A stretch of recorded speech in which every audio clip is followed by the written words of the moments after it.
À votre avis, on est des victimes de la mode ou pas, les frères? Ouais, dites-nous les frères, vous pensez qu'on est des rebelles ou pas? Moi, tu prends l'axe rebelle, toi? Ouais, non, moi je prends pas l'axe rebelle, pas pour moi. Je pense qu'on est tous un peu victimes et rebelles. Moi, la vérité, on m'appelle pas victime ici. Personne me victime. Ouais, gros, y a Personne me touche. Allez, bâtard, big victime. Alors... Allez, bâtard, complètement. Allez, bâtard. Allez, bâtard. Le titre de la vidéo. Marc, êtes-vous rebelle ou victime de la mode? Corporate épisode 3. En sachant que Corporate est une petite série qui est intéressante. Est-ce qu'on peut commencer même avant de mettre play? Rio, reste tranquille. Tu poses ton arme. Est-ce qu'on peut commencer par faire une simple observation qui est mon ami présentateur qui a les mains jointes ci-dessus a un petit swag. Est-ce qu'il n'est pas lui-même premier victime du flow hipster? Parce que c'est ce flow-là que je reconnais là quand même. La barbe, je trouve, la barbe, la chemise, la cravate, il y a les tatouages sur la manche de tatouage là, gros. Il y a le truc au-dessus, non? Il a des bretelles. Les bretelles, il a la totale, frérot. Il a ce petit swag. Petit swag. Vas-y, on se fait ce react ou quoi? Je suis trop chaud, frère. Allons-y. Est-ce que ça vous énerve, cette génération Z, là? Pire, la génération Alpha. Vous savez, quand ils arborent des t-shirts fraîchement achetés à H&M, floqués du nom des groupes emblématiques de votre jeunesse contestataire, autrefois signe de rébellion, désormais simple logo vidé de sa substance. Alors que si ça se trouve, ils en connaissent aucun album. Tout comme peut-être ça énervait aussi la génération de vos parents, cette récupération commerciale de leur propre marqueur culturel d'émancipation. Et si le punk n'était pas mort, mais simplement dilué dans le marché, tout comme la contre-culture des années 70 avant lui et des mouvements populaires comme le hip-hop à sa suite. Aujourd'hui, nous allons parler d'un des plus grands pouvoirs des marques, à l'image de Midas, le roi grec, hein, pas le garagiste. Le pouvoir de transformer tout ce qu'il touche en or, c'est-à-dire en profit. Et par là même à le figer et lui retirer toute vitalité. Tout mouvement populaire ou de jeunesse, aussi contestataire soit-il, toute tentative d'opposer une contre-culture au système en place, sont-ils condamnés à être absorbés par ce même système? Toute expression de rébellion peut-elle être transformée en argument marketing? Et peut-on encore se poser en révolutionnaire? Mais pause, c'est ça. Bon, alors ça, ce screen-là, il est bon. Ça, cet arrêt sur image-là, il est très très beau. Et d'ailleurs, j'aimerais bien avoir la réponse à ça. L'article, c'est un titre de baiser. C'est un titre de baiser. C'est là pour abattre. Ah, ils veulent abattre Camino. La fermeture des bureaux. Ils s'en battent les couilles. Ils sont là pour abattre de malades. Est-ce qu'on peut être de gauche et faire community? Est-ce qu'on peut être de gauche? Aïe. Est-ce qu'on peut être de gauche et mettre des fers de bad bunny? Ah, les bâtards.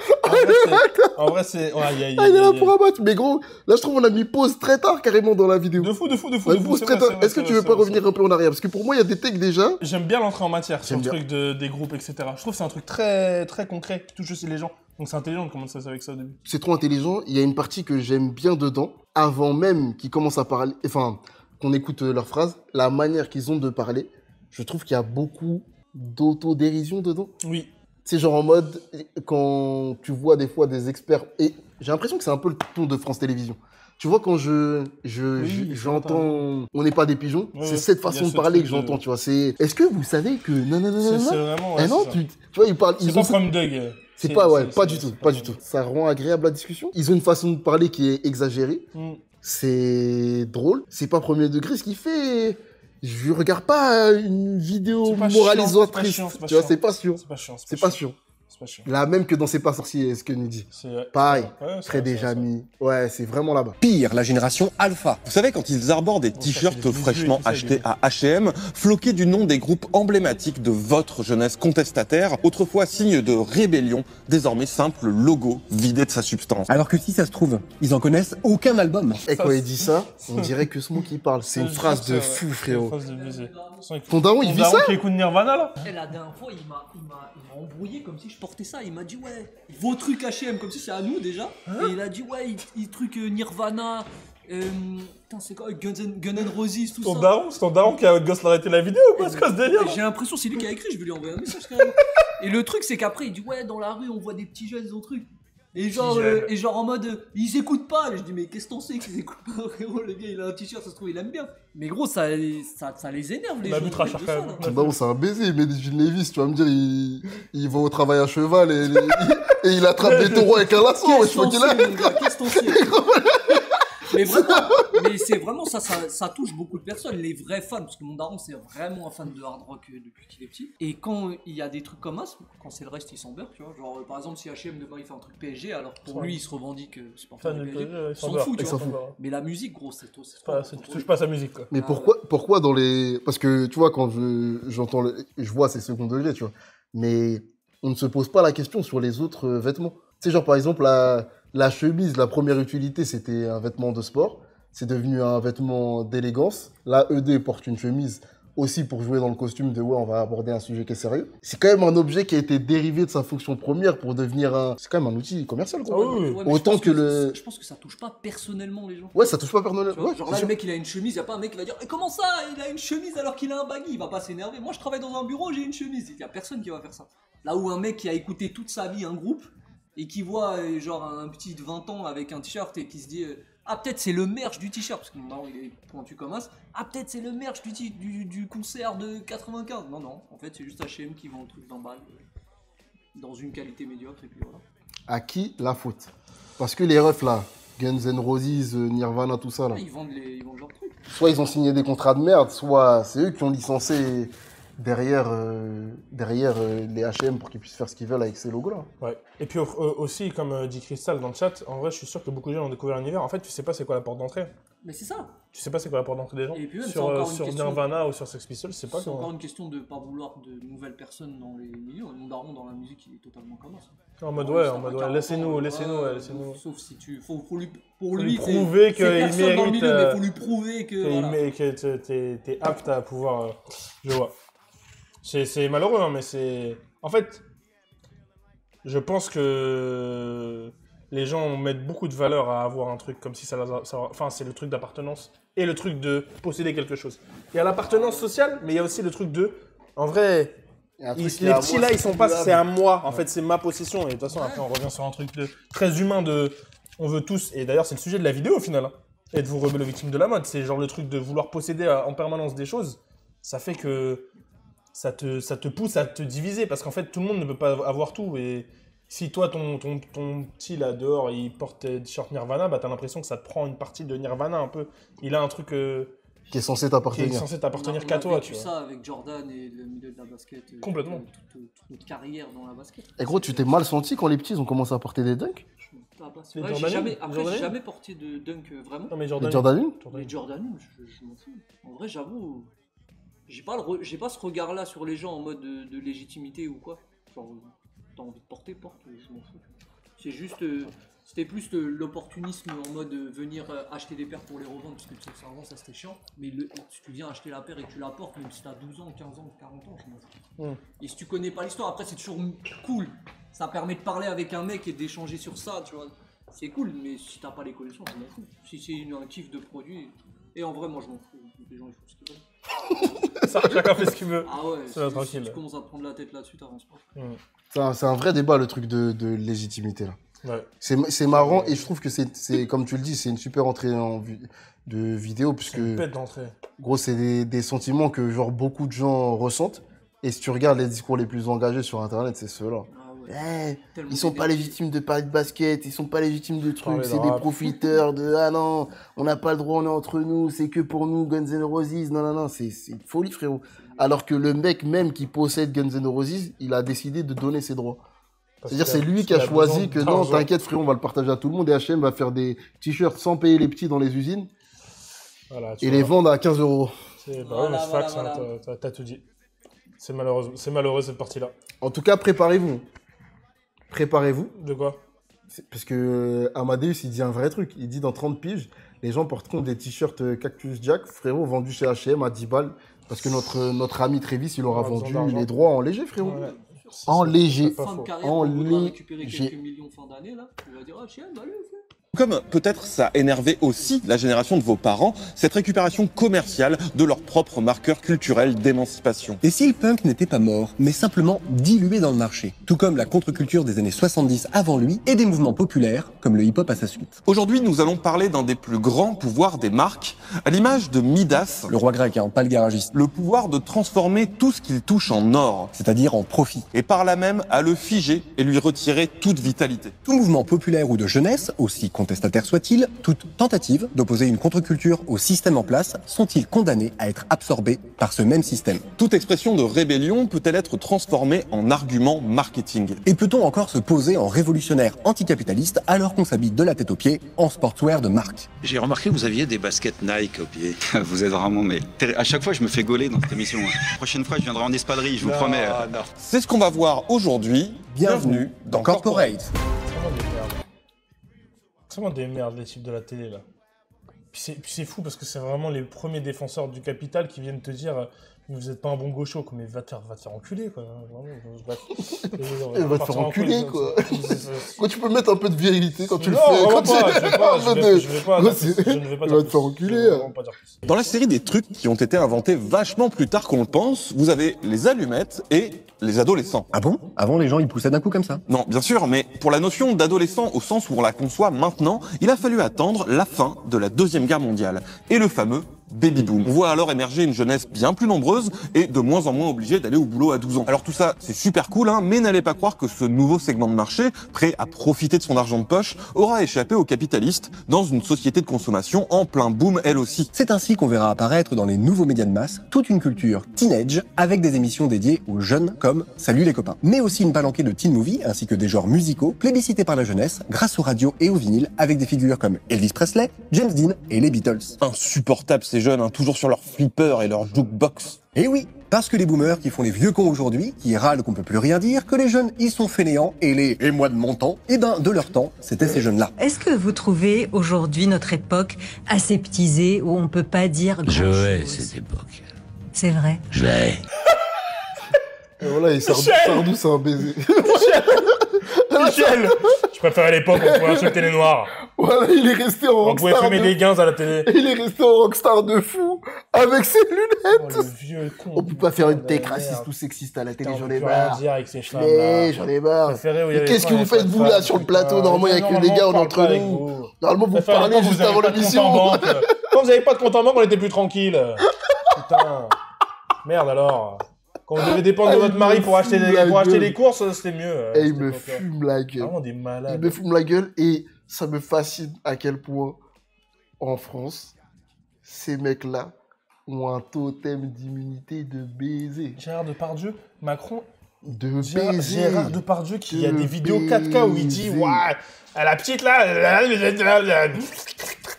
Et après Macron il dit non mais Gérard est très important pour la France. Mais qu'il aille se faire foutre Gérard, qu'on l'enterre, qu'on le jette dans la mer, qu'on ne le revoit plus jamais. Franchement, vraiment ces mecs-là ne devraient pas avoir de totem d'immunité, t'as raison. On n'a pas besoin d'eux, ça.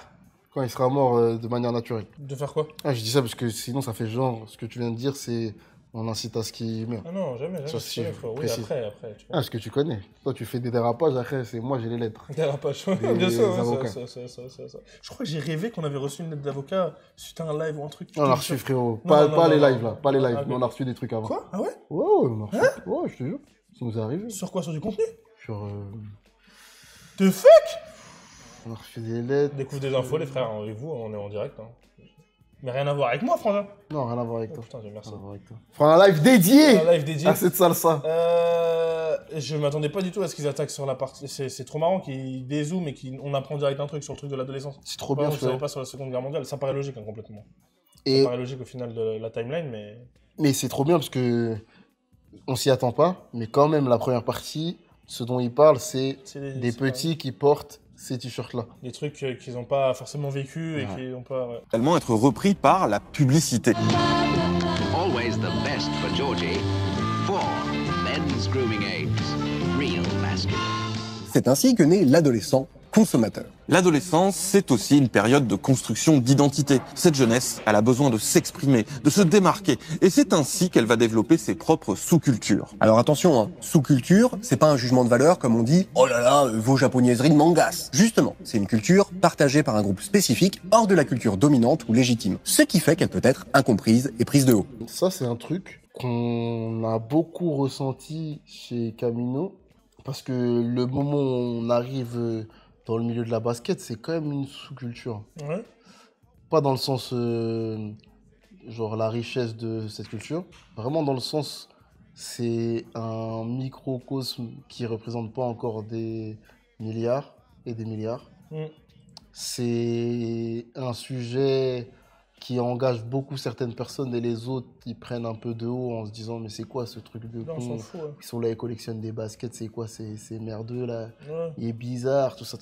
Je trouve que c'est un truc qu'on a vraiment vécu. Et aussi sur le média, c'est une des réussites de Camino, c'est à chaque fois qu'on attaque, parce que nous on kiffe plein de petits trucs, plein de petits sujets niches, et à chaque fois qu'on en parle, ça donne comme une plateforme aux gens pour qu'ils en parlent. J'ai un exemple très précis. Je sais ce que tu vas dire. Ah ouais, je vais dire quoi?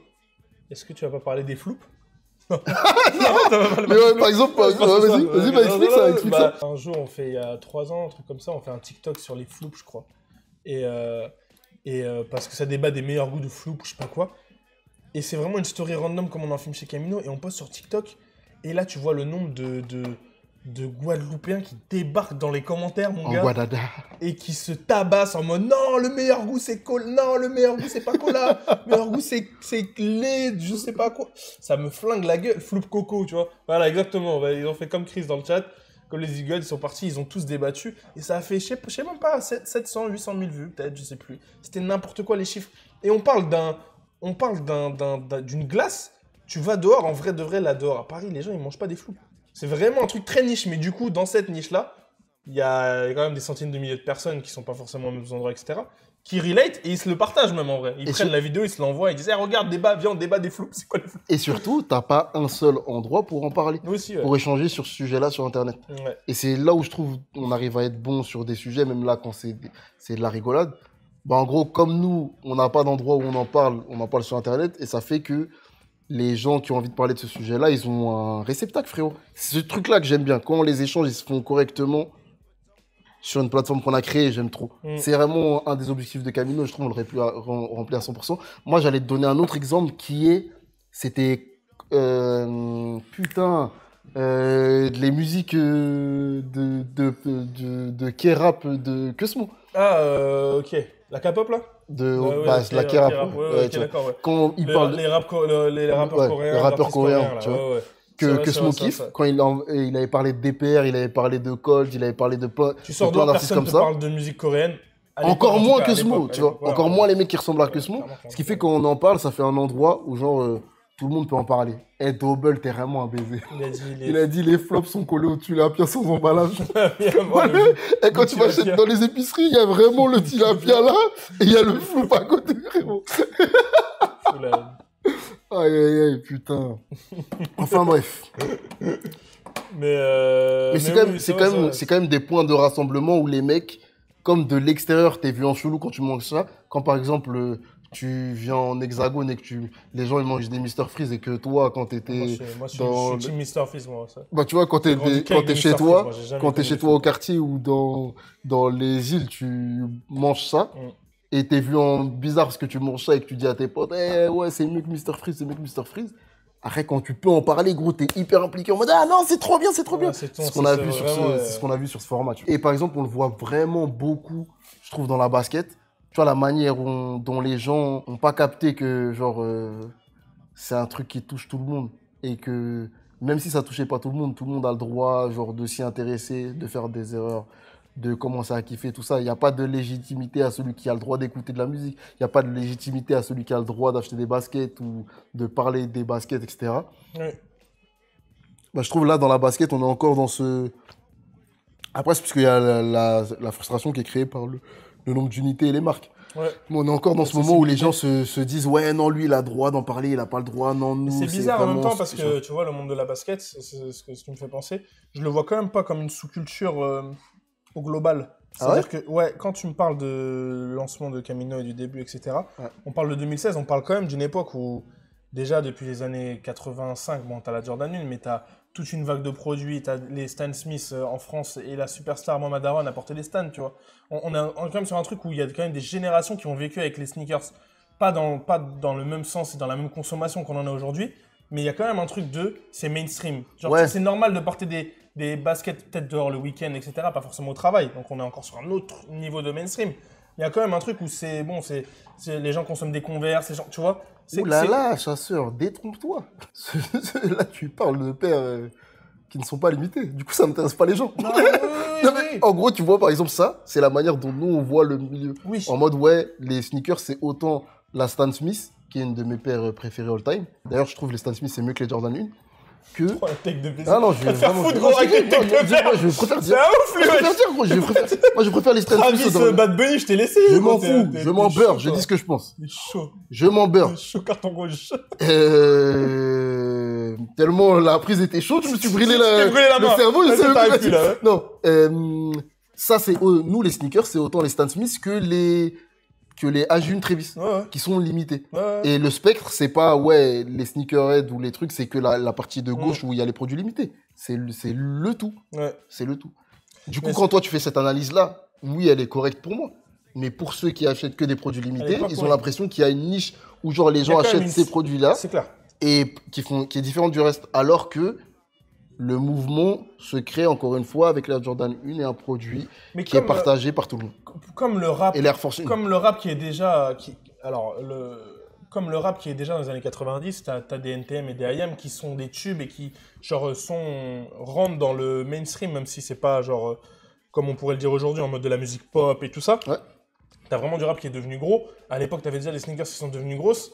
Pour autant, il y a quand même une partie de ce... Il y a un sous-rap, quoi. Il y a des sous-genres de rap, il y a ce rap underground. Comme là, t'as des sneakers underground, t'as des mecs qui vont aller camper devant des heures et des nuits devant des magasins de basket. C'est pas la majorité des gens qui vont faire ça. Donc oui, c'est pas mainstream dans ce C'est sens-là. même... Oh, mais c'est même pas underground. Moi, c'est ça le pire. C'est que, encore, tu me parles de... Tu vois, les sneakers, ça contre-courant. Qui les unbox à part Camino, frérot? Là, nous, tu peux regarder sur notre feed, on unbox vraiment des paires bizarres. Et quand on unbox, les gens, ils nous taillent de baiser. Ouais. Mais sinon, c'est les paires que tout le monde kiffe en même temps. Ça... Je te parle pas de maintenant, je te parle en 2016, etc. Mais c'est pareil, frérot. C'est pareil. En gros, il y a des paires que, genre, tout le monde kiffe en mode les Jordan 1, les Dunk, il y a ces Non, paires-là. Ces paires-là, c'est clair. Et à côté, il y a des paires que personne n'a là. Quand les gens sont fous sur les AG1 et les Yeezy, nous, on est en mode, hey, les gars, regardez les Air Monarch. Alors que dans le spectre, il y a les deux, frérot. Non, c'est clair. Je sais pas si tu vois là. Sur ça, je suis d'accord. Mais pour autant, pour moi, c'est quand même pas la majorité qui vont débattre de ces trucs-là, par exemple. Tu vois. Genre que ce soit les paires un peu hype ou genre nous, il y a quand même ce truc de niche du coup. Parce que oui, la Monarch, par exemple, c'est une paire qui est disponible pour tout le monde, etc. Mais c'est quand même un truc de prendre la paire et de la mettre en avant, c'est pas un mouvement qui est normal, tu vois. Donc c'est dans cette réflexion-là que je me dis, ouais... c'est pas la majorité des gens. C'est pas la majorité des gens qui ont 100 paires de sneakers chez eux. C'est pas la majorité. C'est dans ce sens-là, je veux dire, c'est quand même un truc... c'est petit. Et c'est devenu énorme un peu avec, je pense, 2021, l'époque Covid et la hype, etc. Ouais. Et c'est là où c'est intéressant. En fait, c'est retombé un peu là. Et on a l'impression que c'est une niche un peu, le truc de parler de basket, de trucs, de machin chouette, etc. Factuellement, les chiffres montrent que ça ne l'est pas. Tout montre que le marché se porte très bien, que les marques gagnent toujours plus d'argent. Et à côté, tu as des consommateurs qui ont l'impression que c'est devenu pété, c'est bon, la sneaker c'est mort, le truc, c'est pas vrai. C'est leur appréciation. C'est leur appréciation, c'est peut-être mort pour toi. Parce que c'est un truc de tendance qui t'a touché, qui te touche plus maintenant. Mais il faut en avoir conscience, ça ne dit pas quelque chose du système en entier, ça dit quelque chose de toi. Ton expérience personnelle. Comme les mangas. Qu'est-ce qu'ils font? Ils achètent des mangas. Les copains, est-ce que c'est sérieux, quoi? Enfin, en fait, pour comprendre... Lui, il faut lui un jour, je sais pas... Et gros, attends, tu penses là, il disait ça dans quel sens? Il disait ça en mode, on donne l'argent au pass culture, et les petits, au lieu d'acheter de la vraie littérature, ils achètent des mangas. Ah ouais, je pensais que c'était... lui, surtout lui. Non, lui, il est pas avec nous, lui. Ouais. Non, lui, c'est l'analyse politique, et il dit... pas expliquer. Les analyses politiques de la télé, là, c'est une take de merde, ça. C'est les mêmes takes c'est les takes de la sous-culture, là. C'est les takes il y a des cultures dominantes et des cultures qui ont plus de valeur que d'autres. Est-ce que tu as bien résumé le mépris de classe? C'est exactement ça. Et j'en profite pour placer que les mangas, c'est surcoté. En fait, là, j'ai envie de placer toutes mes takes dans le... Là, je vais toutes les placer. Aujourd'hui... Crois-moi qu'il est d'accord avec ta take. Le mec du pass culture, il est grave d'accord avec toi sur ce coup-là. Pensez juste à votre cours de lycée. Vous aviez tout un tas de sous-groupes de jeunes. Dans le coin, là-bas, t'avais les babos sans Sarwell qui écoutent La Rue qui est à nous. Là-bas, les fans de rap, casquette, basket. Et double. Moi, je pense qu'à partir du moment où t'as un pass, tu fais ce que tu veux avec. C'est comme ton salaire. Ton salaire, tu fais... Hein? Fais ce que tu veux privé avec. Bah écoute. Mais Mehdi, il a dit que Sean a dit que tout le monde avait le droit de dire le N-word. Sean, il a donné un pass international, mais vous savez pas. Tout le monde a le droit de dire le N-word en France, là. Et voilà, et c'est que grâce à Sean. Faut remercier Sean, hein. Là, vous pouvez aller dehors et dire, frérot! Avec le N devant, et vous dites, si quelqu'un, il y a un problème, vous dites, vous voyez avec le mec de Caminoté. Je vous jure, un jour, la vérité, un jour, on a une vraie convo avec Mehdi au bureau et je sais plus qui, tout ça. Et... Conversation privée au bureau, tranquille. Au calme, frérot. Ça veut dire, on parle de la fouine, tout ça. Ça dit, ouais, mais le N-word et tout, non, je dis, frère, voilà, et quand la fouine, Hamza, ça, il le dit, je me sens glorifié, frérot, je vais pas te mentir, gros. J'ai l'impression d'être encore plus grand que je le suis grand. Et Dieu sait que je suis pas grand, tu vois. J'ai l'impression de, tu vois. C'est vraiment de l'appréciation, c'est de la célébration, ça. Et je lui dis, ouais, moi, vas-y, il me dérange pas, vas-y, ça me dérange pas. Et je lui dis, moi, ce qui me dérange, c'est quand, et moi, j'ai des refs qui disaient ça, vas-y. Qui était avec moi, mais ils disaient ça, vas-y. Et, inversement, c'est quand les gens sont racistes, quand j'entends qu'il est raciste au fond, ou quand des gens sont un peu racistes sans le dire et qu'ils utilisent ça me gratte l'oreille. Je t'ai déjà fait. Ouais, que ça me gratte l'oreille. En réalité, je dis ça.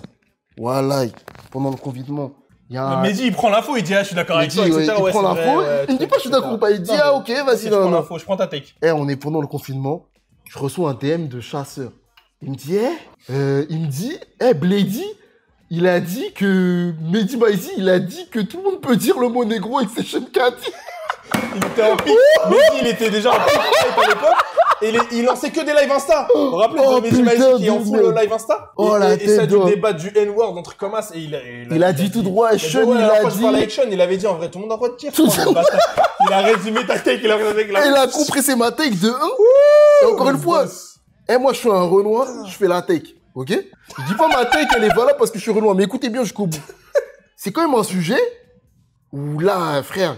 Laisse-moi prendre la parole sur le sujet. Va pas encore une fois, pour un sujet qui me concerne moi, dire, genre donner une règle comme ça devant les gens, en mode chaîne de Camino, il a dit tout ça. C'est une take vraiment, ça passerait pas sur internet. Oh la tête de WAM. On est sur une époque où tu sais, le Hamza il arrête de dire le N-word dans ses sons et tout ça. Ah ouais. Et même il y a eu Romeo Elvis, je crois, c'est aussi pour ça. Il y a eu Romeo Elvis qui avait dit ça sur Skyrock et c'était pas passé du tout. C'était vraiment cette era-là, là. Là, vous vous souvenez de cette era-là, là. Et quand même, lui, c'était mis à l'extérieur. Lui, c'était mis à l'extérieur. Il s'était dit, moi, je le dis pas, non. Mais Sean, il a dit que là-bas, en mode, arrête, frérot, arrête. Soit vous allez et vous assumez de faire des takes contre-courant, soit vous mais allez vous cacher derrière Sean en mode, arrêtez les frères. Non. Je mange pas de ce pain-là. En tout cas, vous sachez que tout le monde a le droit. Vous avez tous le droit. Non, t'es un baiser. Vous y aller. Moi, je pense, c'est vous faites ce que vous voulez. Mais si vous le dites devant quelqu'un et que la personne, elle vous roule, c'est votre dos. Ouais.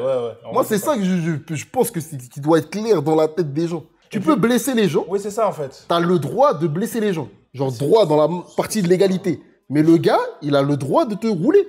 En mode, il a le droit de t'énerver. Et voilà, en payer. Quand tu dis des trucs, faut en payer les conséquences. On peut plus rien dire. Voilà. Moi, je pense que c'est ça, la règle. Ouais, et puis surtout, tu sais, un mot, ça se remplace. Un mot, t'as pas besoin de... Celui-là, il est... Non, mais je veux dire, je dis si Riley, il dit plus mon négro dans les Boondocks, c'est pas la même salsa! Non, mais exactement. Et ce que je veux dire, c'est que, en fait, même avoir l'opportunité de potentiellement blesser quelqu'un juste parce que tu dis un mot, j'avoue, je trouve que c'est pas rentable. Je le prends pas. Je le prends pas. C'est pas rentable. Je te jure, frérot. Alors qu'on peut être ensemble et tout va bien. C'est vrai qu'à Teyaba... Pas sûr que tarter les gens soit légal. Non, mais ouais, vas-y, j'appelle maître... Je vais même pas dire son nom comme ça. Mais en tout cas, non, mais c'est pour vous dire. Faites bellec juste quand vous tenez des discours ou je sais pas quoi. Faut juste assumer derrière. Faut que les gens, ils peuvent mal le prendre, frérot. Ouais. Et gros, t'as vu ou pas le mec qui fait des formats courts aux States? Et il demande dans des big supermarchés à des big blancs. Il me demande est-ce que j'ai vu, alors que si on va dans mes DM sur Insta, il me l'a envoyé juste pour que je lui dise à lui, t'as le droit de dire négro. Mais t'es un baiser, toi. Gros, t'es un baiser. C'est pas ce qui s'est passé. De toute façon, t'as déjà donné la carte à tout le monde, donc la carte. Mais il y a un Renoir, il fait des micro-trottoirs avec des blancs, il leur dit aux States, ouais, est-ce que t'as déjà dit le N-word? Et gros, il y a des yeux, ils ont des réactions trop drôles, ils sont bah oui. C'est quand la dernière fois que tu l'as dit? Bah là, il y a 5 minutes, là. Et après, il lui dit comment tu me dis. Et il dit, gros, comment il y en a, ils disent bien en plus. C'est grave drôle. Et après, dans les commentaires, tu scrolles, il y a que des relais qui disent non, il a le pass, il a le pass. Genre, lui, sur le En tout cas, moi, je vais vous dire, moi, j'ai un ami, c'est un frère carrément maintenant. J'ai un frère d'enfance qui traînait tellement avec nous, je vous dis, il disait le N-word. Maintenant, il est en mode, il veut plus assumer. Il fait genre, il a jamais dit. C'est le mec? Il fait genre, il a jamais dit. Mais ouais! Voilà! Là, on a besoin du communiqué de presse sur les noirs. Attends. Ah ouais, ça a voulu couper le live. Mike, il a mis problème technique sur le live en léger. Jure pas. Non, toi, gros, non, jure, gros. Non, arrête! Mike, s'il te plaît, jure pas. Ne jure pas. Jure sur aucune tête. Mike, frérot. Mike, ne jure sur aucune tête. Jure pas. Ne jure pas, Mike. Il y a des moments où je buvais pas d'eau, peut-être. Ouais. Mais la réalité, c'est que je ne dis pas ça parce que depuis que je suis petit, j'ai dit la réalité. Depuis que je suis petit, je traîne. Pardon. Depuis que je suis petit, je traîne avec. C'est qui ton premier des gens issus de la minorité. Mais je ne suis jamais perdu. Gros, si t'as vraiment traîné avec des Renois, cite 5 potes Renois. 5 potes Renois? Bah déjà je me retourne. Non. 5 potes Renois de quand t'étais petit. Bah il y a Célestin, Roger, Wilfried, toi, Ngakala, le mec, putain j'ai dit son nom de famille frère. Ngakala t'as inventé. Mais voilà, tu sais. T'as 5 mais encore. Alassane. Je peux aller de l'autre côté, Jason Abricot, Jimmy, je peux me les tatouer sur la peau. Et gros, là, il a répondu beaucoup plus rapidement que ça, c'est tout à l'heure. Alors, clairement, pas de comparatif. Je peux donner un mec sur celle-là, clairement. La vitesse avec laquelle Boost il arrive dès qu'il sent l'ombre. Il y a du sang. Dès qu'ils sont du sang. Mike! Non, j'ai pas dit ça. Mike, il a dit le N-word pendant. Mais là, on parle d'une époque. C'est mon frérot. On parle d'une époque où c'était ok. C'était ok, frérot. La fouine, il était là. C'était ok. On savait pas qu'il y avait des trucs derrière. Bonsoir, mec, il a dit. Donc, c'est ça les questions dans les entretiens pour être pris chez Camilo. Montre-nous tes amis noirs. Cite-nous 5 amis noirs. Non, tu viens pourquoi tu viens pourquoi? Moi, je viens parce que, frérot, faut assumer, moi. Moi, je le disais tous les jours. Sacha, c'est là, il met un sub.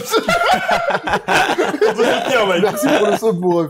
Gros, c'était ok, frérot. Moi, je le disais au calme. Je trouvais ça stylé. Hamza, il le disait. La fois, moi, je répétais fort. Géographiquement, t'es un peu plus proche d'eux. Il a pas tort. D'ailleurs, il a dit ça. Mais ouais, non, c'est au calme, frérot. Non, mais c'était stylé et tout. Après, on a compris sur Twitter qu'il y avait des gens, ils aimaient pas. Vous connaissez, moi. C'est pas grave. Vas-y, je suis pas lisse. Ça veut dire si je le disais, je l'aurais dit, mais je le disais pas. Moi, je vous là, dis, il veut me mettre dans la sauce sur Internet. C'est des souvenirs. Gros, quand je te dis Mike, c'est mon gars. Les refs. Moi, Mike, je le connais depuis longtemps. C'est pas des. Quand je dis. Il y en a, ils font genre des potes depuis longtemps sur Internet. Je le connais depuis longtemps. Quand je vous dis, il utilisait le N-word. Il laissait le N-word voler comme ça. C'était une dinguerie. Et carrément, un de nos trucs, c'était qu'on stickait, il disait mon nanana. Après, ça faisait. Il fout comme un. C'est parce que ça faisait du mon bruit. N-word. Je disais mon frérot. T'es ouf, il est arrivé, il me checkait. Chaîne mon négro. Ça stickait. Gros, t'es un ouf. Gros, moi j'ai pas. Quand je regardais comment il était sapé, ah ouais, j'ai pas d'avocat, frérot. Ne commence pas à me mettre. Gros, réconcilie-toi avec ton passé. Gros, assume ton passé. C'est dingue, frérot. Assume. Il a dit fumer du shit, tu fais genre tu veux pas. Voilà, gros, frérot, assume ma gueule. Je buvais pas que de l'eau, ça y est, c'est pareil, c'est la même chose. Je disais pas ça. Les seuls moments où je le dis, c'est quand je chante des musiques et dans l'euphorie, j'oublie de me biper moi-même. Voilà. Moi, c'est quand il a été là-bas, je peux pas faire genre là, quand je suis dans mes AirPods sur mon vélo, je rentre. Mais toi, tu le disais et tu savais l'impact négatif. Non, là, je parle d'aujourd'hui, là. Toi, tu parles dans le passé. Tu dis encore là? Aujourd'hui? Frérot, tu connais. Je peux faire genre que je fais pas, mes frérots. Quand il y a le son avec Pouchati, là, mes frérots sont dans la place comme Rosa Parks. Tu crois, je vais dire. Mais il a dit que c'était ok. Ça y est, c'est bon. Mais attends, mais t'es sûr que. C'est Mehdi Maiz qui l'a dit. Ah, mais Sean, il a dit ça. Mais Idrissa, il en pense quoi, tu penses? Non, mais Idrissa, vas-y. Genre ça, il t'a pas checké bien la dernière fois. Faites même pas genre, les frères. Moi, je sais, vous savez. Après, on voit dans des concerts, il y a des N-words, vous chantez tous. Il y a des N-words qui volent de baiser, gros. Ah, moi, je le dis plus, frère. Moi, la vérité, quand les rebeux, ils disent, je le prends comme quand les latinos, ils disent aux States. Non, je vois. Comment Vas-y, ça bah, je vais Oui, mais quitter toi, la pièce, frérot. alors. Non, moi je dis moi. Ah, mais moi, comme je vois, il y a des gens, vraiment, ça leur tient à cœur. Ils font des TikTok de 10 minutes pour dire arrêtez Ah, t'as raison, gros. de dire. Non, non, en public, moi, je t'ai dit, gros. Que Kra, pareil. Non, mais même en privé, je vais pas être dans ma chambre et me, tu sais, me soulager. Allez, c'est parti. Ça te chauffe, hein. Edouard, Je sais, il fait ça, je mets dans le miroir. Là, ya. Et après, il part au bureau et il se dit, ah, c'est J'ai grandi avec des sons, je vais pas remixer. Si, encore. En tout cas, t'as pas grandi avec des Renois, frérot. Idrissa peut venir témoigner. Idrissa avance dans tes On voix. a le droit d'avancer, les frères. On a le droit de changer ça. Il jamais ton mamie sans témoin. Bâtard, il va nous faire. Ah, le bâtard. Non, que Kra, il l'envoyait d'art, gros. Il l'envoyait d'art. La C'était foule, trop il l'envoyait bien. d'art. Hamza, il l'envoyait d'art. Et moi, c'est des moments où tu vois De les communion. moments où on check et on danse De ensemble. communion. Communion de baisers. Parce qu'on est dans le même bus. Communion de baisers. En fait, je Comme vois, Rosa je Parks. vois ce que tu veux dire et je trouve le délire de glorifier et tout, c'est vrai. Ouais, gros fait pas. Ah, c'est bon? Ah, Ça veut dire. Non, hey, en tout cas, Mike, je vous dis. les Mike, il envoyait le mot négro de baiser avant. Non, mais là, vous voyez. Là, Et il disait Sean! Non. Sean, mon négro!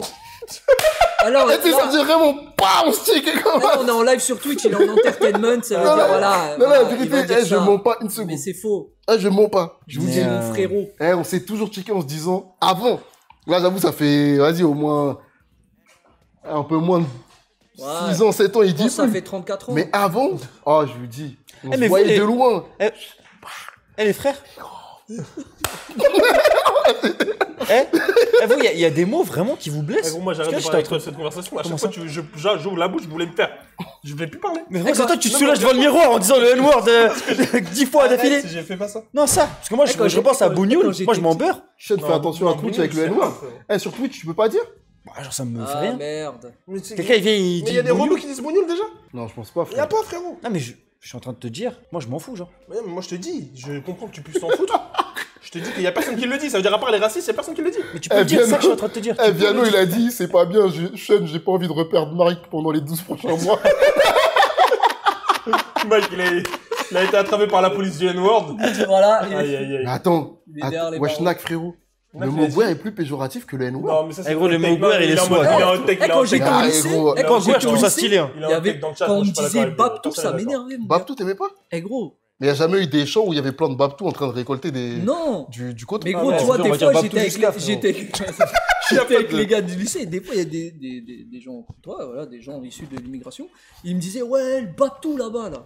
Ah, mais c'est pas la même Non, mais chose. tu vois, voilà, Ah, gros, c'est je me ça. battais avec eux, hein. Je sais pas pourquoi ça m'énervait. Les vrais blancs qui se battent, les vrais blancs Des violents. Babtou. Ah, Je crois ouais. le mot, il est méchant, alors que... Guerre, c'est ça. C'est comment c'est dit en fait. Guerre Eh, sûr. vas-y, je vais arrêter c'est les frères. marrant. C'est juste comment c'est Je dit. vais arrêter de dire. Eh, moi, je savais pas. Non, Attends, dire en quoi même temps, c'est... apparemment, si tu dis négro, ça bloque. Bah là, t'as... On est banni de Twitch là. Ah oui, ouais, je crois, j'ai C'est entendu vrai ça. Eh, moi, j'ai gros, c'est dur, hein. De pas dire. Et Ouais. une reconnaissance faciale, et genre, voilà, c'est... Ah, frère, Le pass, ouais, le Twitch Bah pass, oui. ce serait une folie. Guerre, ça glisse. Non, ok. non, non, non, non. Ah oui, il est que en auto. Ouais, moi j'avoue, par exemple, moi je dis beaucoup, mais j'avoue, je le dis pas en. De enfin, quoi moi je suis blanc donc je m'en fous. Enfin, je Ouais. le dis pas en méchant, tu vois. Je trouve Ouais. il est marrant Bon. ce mot. Ah, moi, j'aime bien. Regoué. Même Ouais, regoué. ouais. C'est presque comme Renoir. Tu vois ce que je veux dire? Ouais, J'aime voilà. bien. je trouve qu'il y a un C'est truc vrai Ça que nous Toubab, c'est. La manière dont ça rebondit à la fin, Ouais, j'aime pas, Toubab, j'aime pas, j'aime Ça pas. bounce, ça bounce, Toubab. le rebondit, j'aime pas. Dans le coin, là-bas, t'avais les babos sans Sarwell qui écoutent La Rue qui est à nous. Là-bas, les fans de rap, casquette, basket. Plus loin, les métalleux ou les gothiques ou les émos. Enfin, les gens dark, quoi. Et dans la salle d'études, t'avais les geeks qui portaient non ironiquement ce t-shirt. Alors, c'est là où je pense que quand même on a vieilli, parce qu'à mon avis, les cours de lycée, c'est plus du tout comme ça. Oui, mais en même temps, c'est normal, hein, puisque chaque génération développe ses propres sous-cultures. Par exemple, nos boomers, eux, c'était plutôt les hippies, les rockers, les teddy boys, les mods ou les skinheads. Une sous-culture se caractérise par plusieurs critères. Déjà, une certaine marginalité. Comme on l'a dit, il ne s'agit pas de la culture dominante. Mais il y a aussi la rébellion par rapport à cette culture dominante. La culture bourgeoise, légitime, celle des institutions. C'est ce qu'on appelle un style social. Des pratiques, des rituels, des façons de parler propres au groupe. En fonction de votre groupe d'appartenance, les traditions diffèrent. On n'écoute pas les mêmes musiques, on ne porte pas les mêmes vêtements, on ne pratique pas les mêmes activités. Par exemple, imaginons.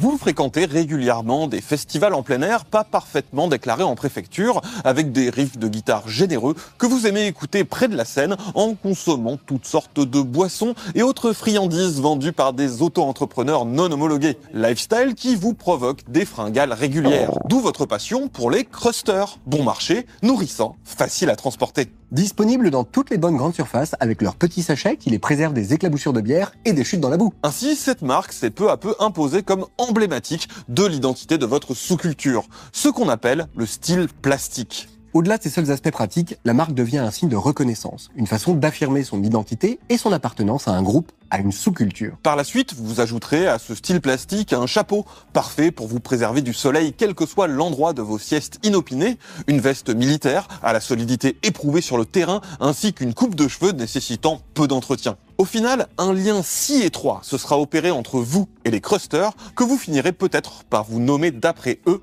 et deviendrez des crusts. Et voici comment une sous-culture peut s'associer à l'image d'une marque sans que cela ne vienne d'une volonté marketing de celle-ci. Est-ce que tu arrives à voir ça dans notre domaine? Bah, franchement, ouais. Hein. Tu le vois sur quoi? Bah, 100%, bah, par exemple, les hypebeasts.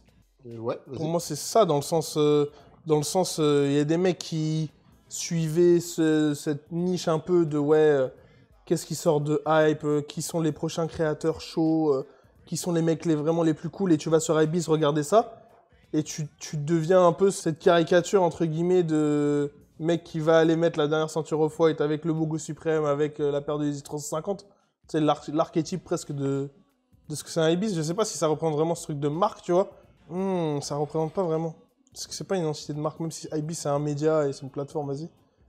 Mais Vous envoyez, vous, les refs dans le chat? La Costéenne, ouais. Ah, je vois ce que... Gros, c'est pas tort. Ouais. Parce que j'ai l'impression que ça peut pas arriver dans notre produit, dans notre milieu, parce que dans notre milieu, c'est basé sur un produit à la base. Oui, ok. Tu vois ce que je veux dire? Et il y a un autre produit qui se rajoute dedans, parce qu'il est utilisé par les gens de cette communauté. Si je devais faire un parallèle, je prendrais le parallèle plus à genre le milieu de base, c'est la musique ou être fan de basket. Et du coup, ceux qui aiment la musique et ceux qui sont fans de basket, ils achètent ces produits-là. En mode, ils achètent des paires de baskets. Oui, comme ce qu'on peut avoir là en ce moment sur les Air Max 95 skateboard. Là. En mode, t'as des skatos qui sont là et qui skatent et qui skatent et qui skatent. À un moment donné, il y a des mecs qui se disaient, moi j'ai grave envie de skater les 95, c'est pas du tout fait pour ça. Ils vont, ils skatent la 95, ils skatent, jusqu'à ce que ça devienne leur identité. Ce soit un peu un truc... c'est leur identité et après... Comme les dunks à la base. Comme les dunks à la base. Comme les... Tu sais, genre en mode, ils skate avec des Jordan. Et ensuite, la marque, elle réagit. Elle fait de la dunk SB. Elle fait un modèle. C'est d'abord le peuple qui, genre, s'approprie un produit. J'ai l'impression que là, dans notre milieu, c'est pas ce qu'on a. Qui est arrivé à nombre d'entre elles, comme par exemple Doc Martens. Et tu viens avec des docs au bureau? T'es pas mon père, ok? Même si elles sont largement répandues dans plein de groupes, elles ont été la marque emblématique du mouvement skinhead. Alors, attention pour les plus jeunes, faut pas imaginer juste des crânes rasés avec des croix gammées sur le torse. Au contraire, à l'origine, dans les années 60, ce mouvement naît de la rencontre entre les migrants jamaïcains et les Anglais des quartiers ouvriers du sud-est de Londres qui se retrouvent collègues sur les docks. Ce métissage culturel va influencer la jeunesse qui, pour paraître plus adulte et affirmer leur appartenance de classe, en a repris les codes en les accentuant. Ainsi qu'en opposition aux codes d'autres sous-cultures, par exemple aux hippies perçus comme une petite bourgeoisie culturelle de petits cons sortis d'école d'art. Et ça vaut pour les codes musicaux. Les skinheads écoutent des musiques afro-caribéennes, du reggae, du ska et du rocksteady. C'est aussi vrai pour le look. Contrairement aux cheveux longs caractéristiques des hippies, la coupe courte des skins, inspirée des afro-caribéens autour d'un imaginaire carcéral et militaire, s'avère peu coûteuse à entretenir et ne gêne pas durant les travaux pénibles. Leurs chemises ne sont pas à fleurs et pas de pattes d'œuf sur les pantalons, bien tenus par des bretelles. Les vestes sont souvent trop longues car reprises du père et en bon fils d'ouvrier, on se promène pas pieds nus mais en chaussures de chantier. Et là, vous voyez bien comme ces choix de style plastique sont directement liés au style social. Parce qu'il faut bien comprendre qu'une sous-culture, ça ne se décide pas, ça se construit. Une autre activité ludique du lifestyle des skins, autant dans les balles que les tribunes ou dans la rue, c'est la garba de malade.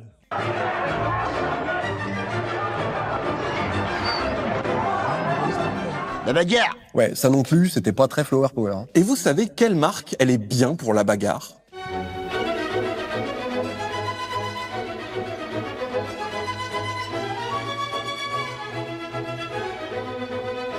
Comme le disait l'écrivain McDowell, les docks, c'est un peu des gants de boxe pour les pieds. Enfin, plutôt des poings américains, hein, surtout quand elles sont coquées. Pourtant, à la base, elles n'ont pas du tout été conçues pour ça. Au contraire, pour soigner, car cette marque de chaussures anglaise a été inventée par un médecin de l'armée allemande. Après la guerre. Du nom de Martens à des fins orthopédiques. Docteur Martins.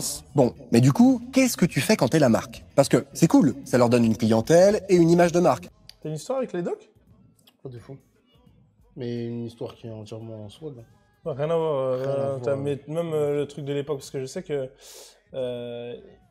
et ce qu'ils disent là, sur les skins, il y a aussi l'époque dans les années 80, 90, même à Paris, il y avait les trucs tu sais, des Black Dragons et les gens qui se battaient, tout ça, et les skins ils portaient vraiment des docks et c'était une paire assimilée justement aux skins et même aux racistes, tu vois.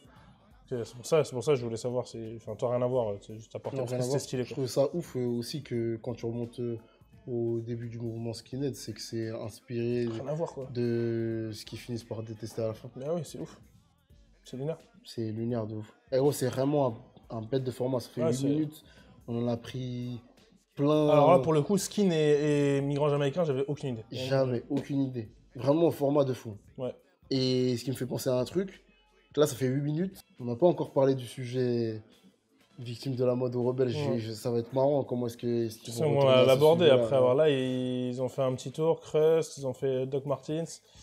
C'est aussi des vrais bons produits pour discuter de ça. La Doc, c'est tellement un produit mainstream maintenant que repartir à la base de d'où elle vient, c'est trop intéressant. C'est super intéressant. Est-ce que la réussite d'un produit, c'est quand ça devient mainstream? Bah ouais. Je pense, ouais. Enfin, je pense que ça montre que c'est... Et pourquoi tous les gens se battent pour que les produits soient limités?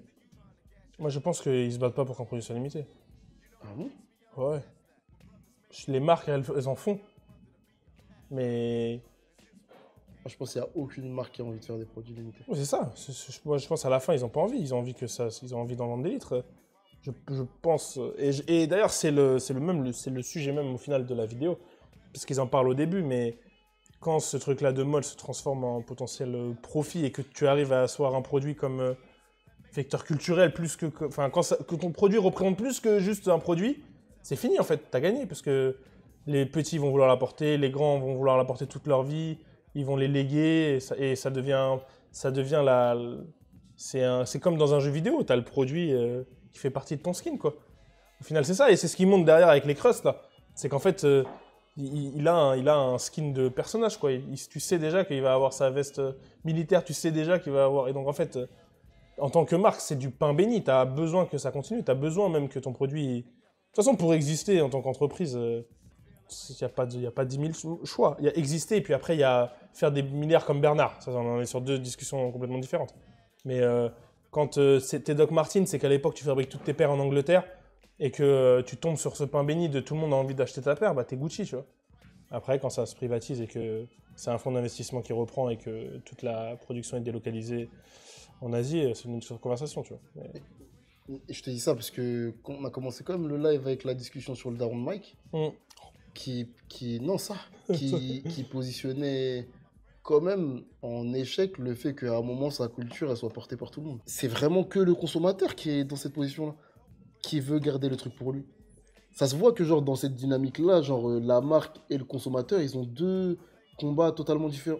C'est pas tous les consos non plus, il y a une partie des consos. Il y a une partie des consos qui sont en beurre aussi. Hein. C'est quoi les consos de première heure, les consos super engagés, c'est lesquels? Moi je pense que c'est les premières heures, c'est les premières heures, c'est les gens qui ont une histoire avec ça. Les early adopters, bien sûr, c'est ça. Pour moi c'est ça. Parce qu'au final, là, moi je vois, il y a des darons qui portent des superstars, elles sont en beurre que les gens à côté d'elles portent des superstars, elles sont en beurre complet. Elles veulent leur petite paire, j'ai l'impression même qu'elles veulent l'avoir pour ça. Ouais, par exemple, ma belle-mère là, quand elle a commencé à voir les gens dehors avec, je sais pas, des dunks, elle se disait, ouais, moi aussi je veux ma petite paire de dunks. Ouais, bah. Moi, tu sais, c'est cool, vas-y, tout le monde a, j'ai envie de faire partie de ça. Mais c'est d'un autre côté. Je sais que, par exemple, j'aime pas dire ceux qui kiffent vraiment, parce qu'en vrai, pour moi, les deux kiffent, c'est difficile de jauger, qui aime vraiment un truc, qui l'aime pas. D'ailleurs, je trouve que c'est condescendant de baiser, de croire qu'il y a une façon d'aimer qui est meilleure que l'autre. Mais pour autant, il y en a beaucoup qui aiment ces produits et qui veulent le garder de manière limitée. Ils sont énervés quand ça devient mainstream. Et d'ailleurs, le jeu des marques, c'est de réussir à faire croire que ça l'est pas. Dans quel sens? Dans le sens, j'ai l'impression que tu vois le truc de limité dont tu parles, j'ai l'impression que c'est le maquillage pour faire croire qu'il y a encore un intérêt pour la marque ou pour un produit. Genre là, le truc de demain, et on va y avoir le droit là, les Stan Smith, ça revient petit à petit sur des collabs. Klotz fait une paire de Stan Smith là. Ouais. ça va être un peu le maquillage pour donner envie aux gens qui sont habituellement les premiers sur les trends et les premiers sur les produits un peu cool d'aller et d'acheter une paire de Stan Smith et garder ces mecs-là en leur faisant croire que vas-y c'est toujours cool la Stan et adoucir le truc de ah ouais il y a tout le monde qui porte des Stan dehors mais moi j'ai pas une Stan comme tout le monde, en vrai j'ai ma Stan à moi donc en vrai je m'en beurre, tu vois. J'ai l'impression que c'est ce truc c'est ce jeu-là c'est mainstream mais ça l'est pas vraiment, tu vois. Quand il y a Doc Martens qui fait la Doc Martens normale et il y a la Doc avec Rick Owens, tu vois. Tu peux venir Mike parce que j'ai envie de parler de ton daron, j'ai pas envie que tu sois pas là. Est-ce que ton daron, il a le N-word pass? Parce que Andrew il dit, après le daron de Mike, il y a peut-être l'idée que son identité, ou à minima quelque chose qu'il apprécie beaucoup, devienne un déguisement vide de sens. Mais par exemple, ton daron, il kiffe ces groupes-là. Ouais. Est-ce qu'aujourd'hui, il est encore, on va dire, punk? Ou genre en réaction à la société, tout ça? Rock un peu, du coup. Ouais, franchement, ouais. En fait, lui, c'est juste. Lui, il a pas l'habit complet. C'est-à-dire, quand tu le vois dans la rue. Je te parle pas, justement, moi, je te parle pas de l'accoutrement. Je te parle vraiment, genre, de la mentalité. Tu vois, quand ils portent les trucs, les groupes de rock, c'est aussi en mode contestataire par rapport à la société d'avant. Est-ce qu'aujourd'hui, il est en mode, ouais, fuck BFM TV, fuck la télé, fuck le. Il est encore comme ça? Ah ouais, de ouf. Quand tu prends de l'âge, tu commences à prendre un recul sur ça. Mais son idée, genre ce qui est dans sa tête, c'est ça. C'est encore genre, ça, ok. Mais dans les actions, il s'adoucit quand même. Je pense, j'espère, il a jamais fait de dinguerie, tu vois. Mais en tout cas, des fois, je vois, il est vif sur certains sujets, tu vois. Genre, des fois, je vois que, tu vois, mon daron, c'est un mec il a 60 piges, je crois. C'est un mec qui regarde les infos, tu vois. Et des fois, je le vois éteindre les infos. Parce que ça commence à parler de sujets où, tu sais, genre, par exemple, lui, quand tu commences à le lancer sur, genre, la politique d'aujourd'hui. Non, genre la politique aujourd'hui. Gros, il veut pas parler avec toi. Genre, c'est mort. Ça l'énerve. Genre, en gros, le fait d'être genre des citoyens d'un pays où on n'est pas écouté ni rien du tout, c'est mort. Lui, ok, donc limite, il est encore. Ouais. Limite, il est en mode. Ouais, lui, un jour, faut que. Tu vois, par exemple, le mouvement des Gilets jaunes en mode faut tout casser, tout ça. À un moment, il s'est dit, moi, je pense qu'il faut sortir, faut tout casser. Parce que les gens, c'est que comme ça qu'ils vont nous écouter. Tu sais, comme genre mai 68, les trucs comme ça. Donc, il a l'esprit, on va dire punk rock, tout ça, réac un peu, il l'a encore. Mais je pense pas que lui, par exemple, si demain faut sortir tout casser, il va pas sortir. Ça dirait, il mettait un gilet jaune peut-être sur son tableau de bord, mais il allait pas dehors avec le gilet. Non, il faisait pas ça. Il faisait pas ça parce qu'après, l'idée, en gros, enfin, ce que faisaient les Gilets jaunes derrière, c'était pas. En gros, c'était du haché, tu vois. Genre, c'est pas en allant, en bloquant des ronds-points et casser les couilles aux gens que t'allais faire un vrai mouvement. C'est pour ça que lui, du coup, ça l'est taché. Mais l'idée d'anarchie, à un moment donné, faut balancer l'anarchie pour te faire écouter. Lui, il est dedans. Genre, si on t'écoute pas, faut y aller comme ça. Moi, c'est pas le truc le plus intelligent, mais en vrai. Gros, moi, j'aime pas le truc de passer par l'anarchie, mais l'idée de se faire entendre.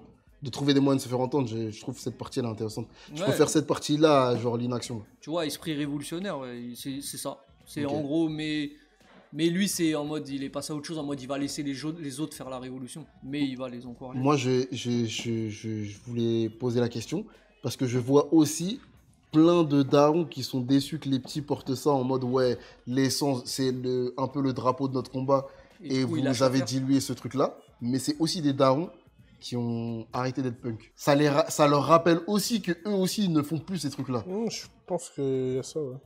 Ouais, ça peut, et en vrai, c'est un peu dans le même principe, mais tu vois, par exemple, il y a beaucoup de gens qui portaient des Jordan, et aujourd'hui, ils portent plus des Jordan, parce qu'ils sortent, et genre, c'est comme s'ils se sont fait voler leur culture, et en vrai, quand tu portais des Jordan, ça veut dire que t'écoutais du hip-hop, ça veut dire peut-être tu jouais au basket, ça veut dire que t'étais un peu quinri, tu vois, et aujourd'hui, tu peux aller dans le 16e, et voir des mecs. Je sais pas s'ils écoutent du hip-hop, mais en tout cas, ils ont pas la dégaine et ils vont avoir des Jordan 1 qui sont souvent totalement pliés sur la taux parce qu'ils en ont rien à battre, tu vois. Et ça, tu pouvais pas voir ça il y a 10 ans, tu vois. Parce que ça faisait partie du mouvement. Le fait de pas plier sa chaussure, le fait d'être quinri, peut-être jouer au basket. Moi, je sais que j'ai commencé à m'habiller quinri et m'intéresser à la basket parce que, genre, les films comme Street Dancer, tout ça, je les voyais, je voulais me saper comme ça, tu vois. C'était ça. Mais aujourd'hui, en fait, tout est tellement accessible que juste t'aimes bien un produit, tu vas juste l'acheter et le porter, t'es pas obligé de plonger dans la culture et de même des fois te mentir à toi-même pour porter un produit. Tu vois. Moi, je pense que les déguisements ils sont plus faciles qu'avant. Ouais, aussi. Ouais. Mais c'est aussi que la porte d'entrée elle est plus accessible qu'avant et cette partie-là elle est quand même pour le meilleur. Je dis ça dans le sens avant c'était plus compliqué d'avoir accès à certaines choses Ce qui fait, bah, il y avait les plus déterminés qui allaient se battre et y accéder.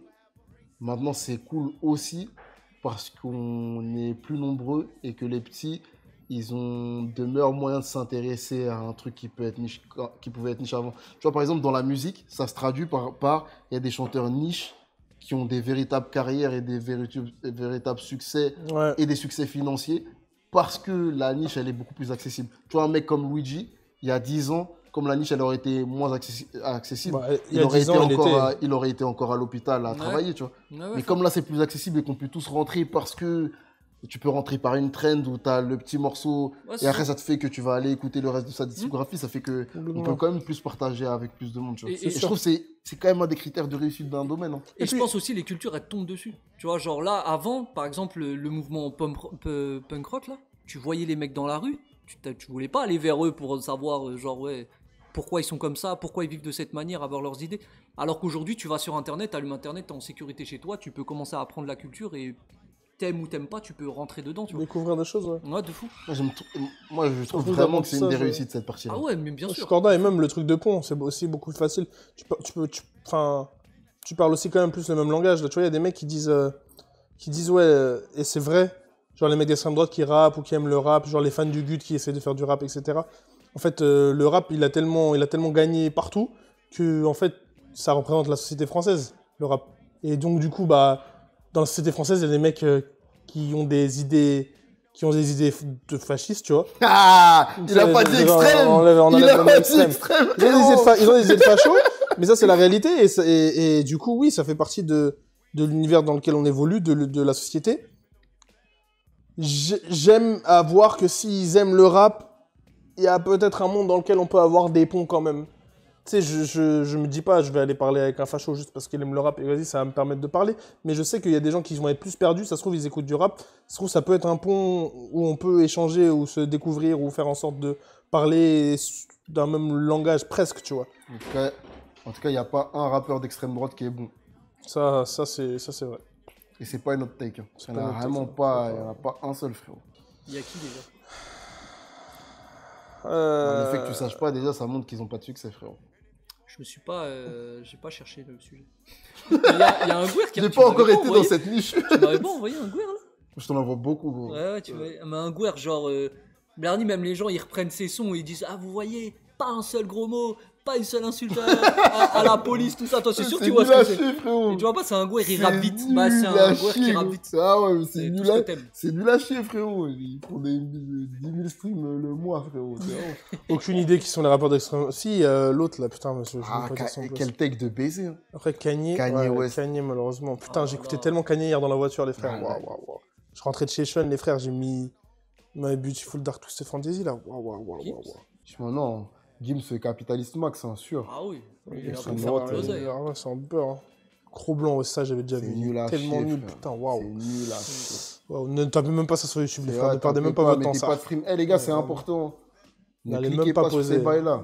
Comme ça, quand vous savez. Tu cliques, tu donnes des vues et ils gagnent des tals. Ça, c'est la théorie Kardashian. Là. À partir du moment où tu fais parler de toi, tu cliques. Quand tu cliques, ils ont déjà gagné. Avec un mouvement qui, en plus, a eu très vite mauvaise presse, surtout avec sa polarisation politique grandissante, y compris avec des mouvements d'extrême droite particulièrement violents. Bref, comment tu intègres à ton image de marque son association symbolique avec une sous-culture? Parce qu'une stratégie marketing, ça s'impose par le haut, au contraire des cultures populaires qui apparaissent spontanément par le bas. Reprenons nos crusts. Alors que c'est super, ils font gratuitement la promo de la marque, donc ils se sont eux-mêmes constitués en consommateurs fidèles. Sauf que bon, ça donne un peu au produit une image de schlag et ça peut faire fuir un public qui ne veut pas être associé à cette culture. La stratégie numéro 1, ce serait simplement de tout faire pour s'en détacher, en faisant tendre notre image de marque vers d'autres présentations et si possible très éloignées. C'est ce qu'a... Et là, notre ami va parler de sa marque préférée. Ma marque préférée, Lacoste. C'est l'histoire de Lacoste. Et oui, Andrew l'a dit dans le chat, c'est l'histoire complète de Lacoste. C'est littéralement mot pour mot ça. Tu veux dans ta bouche, tu sais que c'est vrai. C'est pour ça que tu m'as. Non, mais c'est vrai. Tu m'as arrêté aussi parce que c'est littéralement ça. C'est littéralement, on n'a pas envie que les Arabes de cité ils portent nos vêtements là. Nous, on est là pour le polo, pour le tennis. On veut que les Blancs ils portent nos vêtements et puis c'est très bien comme ça, tu vois.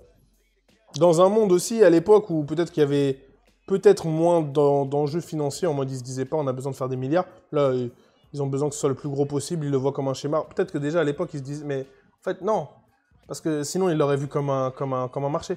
Ah ouais. Mais c'est pas très smart au niveau Vista. C'est bête, c'est même débile complètement, ils sont zéro en business. Au-delà d'être raciste et qu'il y ait du mépris de classe dedans, quand tu regardes la dynamique dans laquelle le monde allait, on n'allait pas se retrouver dans une situation mondiale où il allait avoir plus de riches que de pauvres.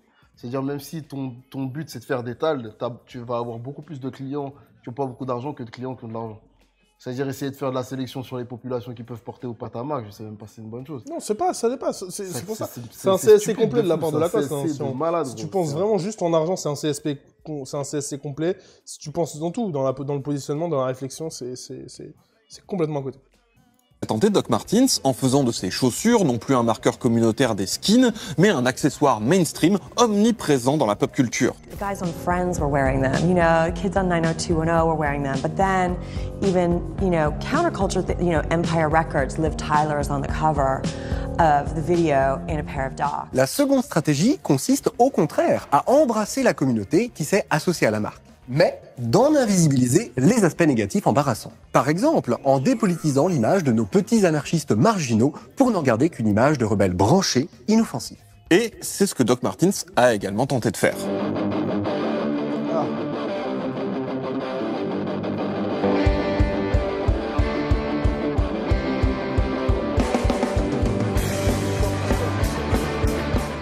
On garde le style plastique, la posture revendicative, mais on la rend le plus lisse possible. Ainsi, on peut garder le bénéfice d'une image jeune et un peu foufou qui se battent pour leurs convictions. Mais quelles convictions? Alors là, mettez-y ce que vous voulez, tant que vous mettez des docs. Cette réappropriation par une sous-culture peut donc être une épine dans la semelle de la marque. Mais ces dernières vont vite comprendre qu'elle peut aussi être une incroyable aubaine marketing. Ce qui nous amène à la stratégie suivante, l'endossement opportuniste. Si finalement nos crusts deviennent tendance, il y a des groupes emblématiques qui se mettent à péter les records de vente et les passages sur MTV, à incarner les aspirations de toute une génération qui en adopte les codes, comme manger des crusters, alors les retombées commerciales et publicitaires seraient gigantesques. D'autant que ces mouvements de jeunesse spontanés, vous pouvez déployer tous les moyens marketing à votre disposition, ça n'est pas quelque chose qui se décrète. Restons sur les chaussures. La vérité, là je pense que la suite elle va être trop intéressante, mais regardez à quel point genre, les marques sautent rapidement avec des projets qui sont pas du tout concrets, mais sautent rapidement sur les nouveaux artistes. Ce truc-là, le truc de saisir les opportunités, genre être super opportuniste. La manière dont, par exemple, dès que un Lamano pète ou un Tiakola pète, même avant, genre dès que ça pète, bam, les marques elles envoient des sacs avec des seedings, des trucs en mode même pire que ça. Dans les prochaines marques, sans investir quoi que ce soit dans la carrière de l'artiste en question, il faut qu'on soit présent. Ce qu'on cherche, c'est juste, il faut que je profite du fait que tout le monde, en ce moment, ait envie d'écouter Lamano. Il faut que je profite du fait que tout le monde ait envie d'écouter Tiakola et de regarder ses contenus. Donc, je vais envoyer des produits. Et c'est le premier truc qu'ils font. C'est pas du tout d'investir de l'argent. Et c'est aussi ça que moi, je déteste. Et après, ils font l'argent, la partie argent. Il y en a qui font. Mais... Arrête. Vas-y, donne-moi. Bah là, t'as parlé de Lamano. Pour moi, c'est ça, par exemple. Quel argent quand? Bah, si. Quand? Bah, moi, je te dis. Quand? Bah, quand ils font, par exemple, le lancement de la Air Max Den, il va, il fait le showcase, il est payé. Quand il fait. Non, mais il y a des campagnes Snipes derrière, trucs, etc. Gros, tu connais. Moi, ça, c'est l'étape 2. De 0 à 10. C'est l'étape 2 de faire des projets. L'étape 2, c'est de faire des projets à payer avec eux. Oui, bien sûr, l'étape 1, c'est d'abreuver l'artiste avec des produits gratuits pour qu'il porte les produits gratuits auxquels il n'a pas accès d'habitude. Oui. Vraiment. Mais même, tu regardes Cortez, c'est la même chose. Hein. Cortez, dès qu'il y a un artiste qui est un peu intéressant et qui pète en France, il va et le met dans un shooting, tout droit. Lamano, il a fait ça, il a pris Lamano, il l'a mis tout droit. Et c'est pire que juste les marques visualisent des trucs, c'est que les marques sont amies ou sont proches de personnes qui ont des agences, dont leur business est d'être à peu près connecté à ce qui se passe dans un milieu, etc. pour être pertinent.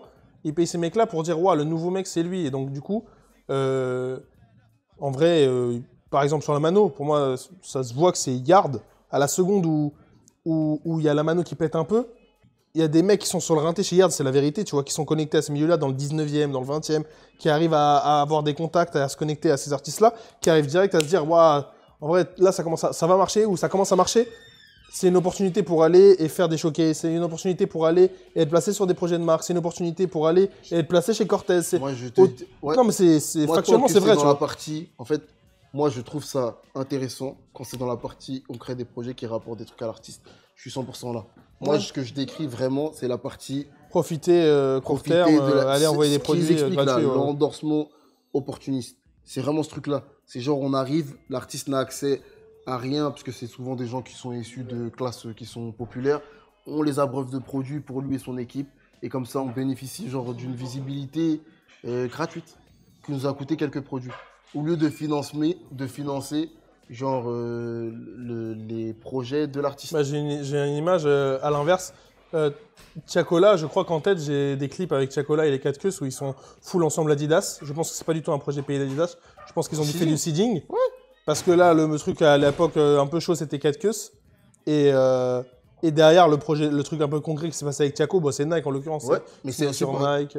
Parce que la volonté, c'est l'opportunité. C'est opportuniste. Pas dans le sens, dans le sens positif du terme. C'est dans le sens négatif du terme. Dans le sens, je saisis un truc dans lequel j'ai pas envie d'investir, je prends rapidement, bam, c'est un coup de coude. Et c'est exactement... Pour un investissement très faible, je peux avoir des retombées. Ouais, des très bonnes retombées. Genre en mode, c'est des mecs qui font des clips, tu vas avoir des millions de vues rapidement et ça t'a coûté un sac avec 4 paires de chaussures. Clairement. Ça, c'est une folie. C'est vraiment la stratégie des marques, ce truc-là. C'est vicieux de fou pour moi, ça. Ouais, c'est vraiment vicieux de malade. Toi, tu viens au bureau en basket. En sneakers. Parce qu'en France, on utilisait plusieurs termes pour des chaussures de sport, en fonction duquel étaient pratiquées. D'où les baskets. Et vous vous souvenez? Les tennis?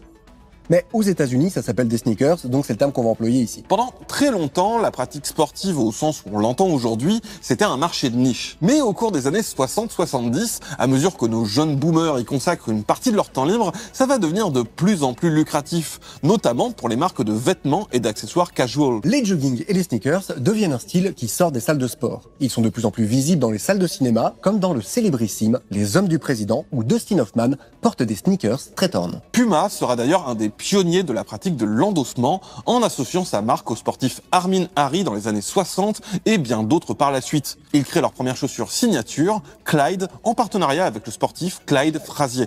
Les marques comprennent bien vite l'intérêt de s'associer à cette culture sportive en passant par des athlètes de haut niveau. C'est pour ça qu'au JO de Mexico en 68, on ne verra pas que des sportifs s'affronter férocement, mais aussi Adidas et Puma pour leur distribuer des chaussures. Sauf que ce à quoi aucune des deux marques ne s'attendait, c'était...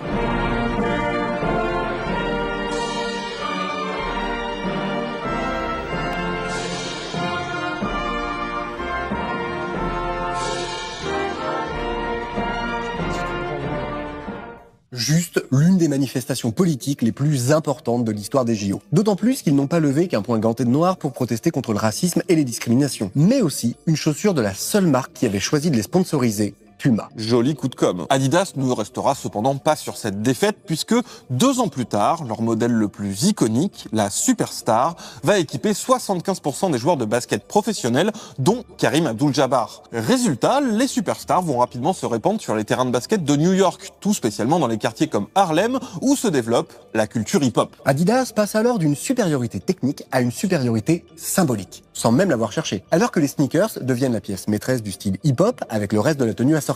Un style plastique parfaitement adapté à leur style social, comme la pratique du breakdance. Style plastique qui sera repris plus tard par des gens qui ne partagent pas, mais alors pas du tout ce style social. Pour l'anecdote, comme elle devait en... Ils sont bons. Ça fait quand même tout manger, ça. Ils sont beaux.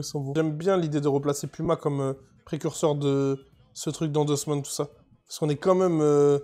On est quand même bien... On est 20 ans avant, même Jordan et Nike, etc. On est très loin avant.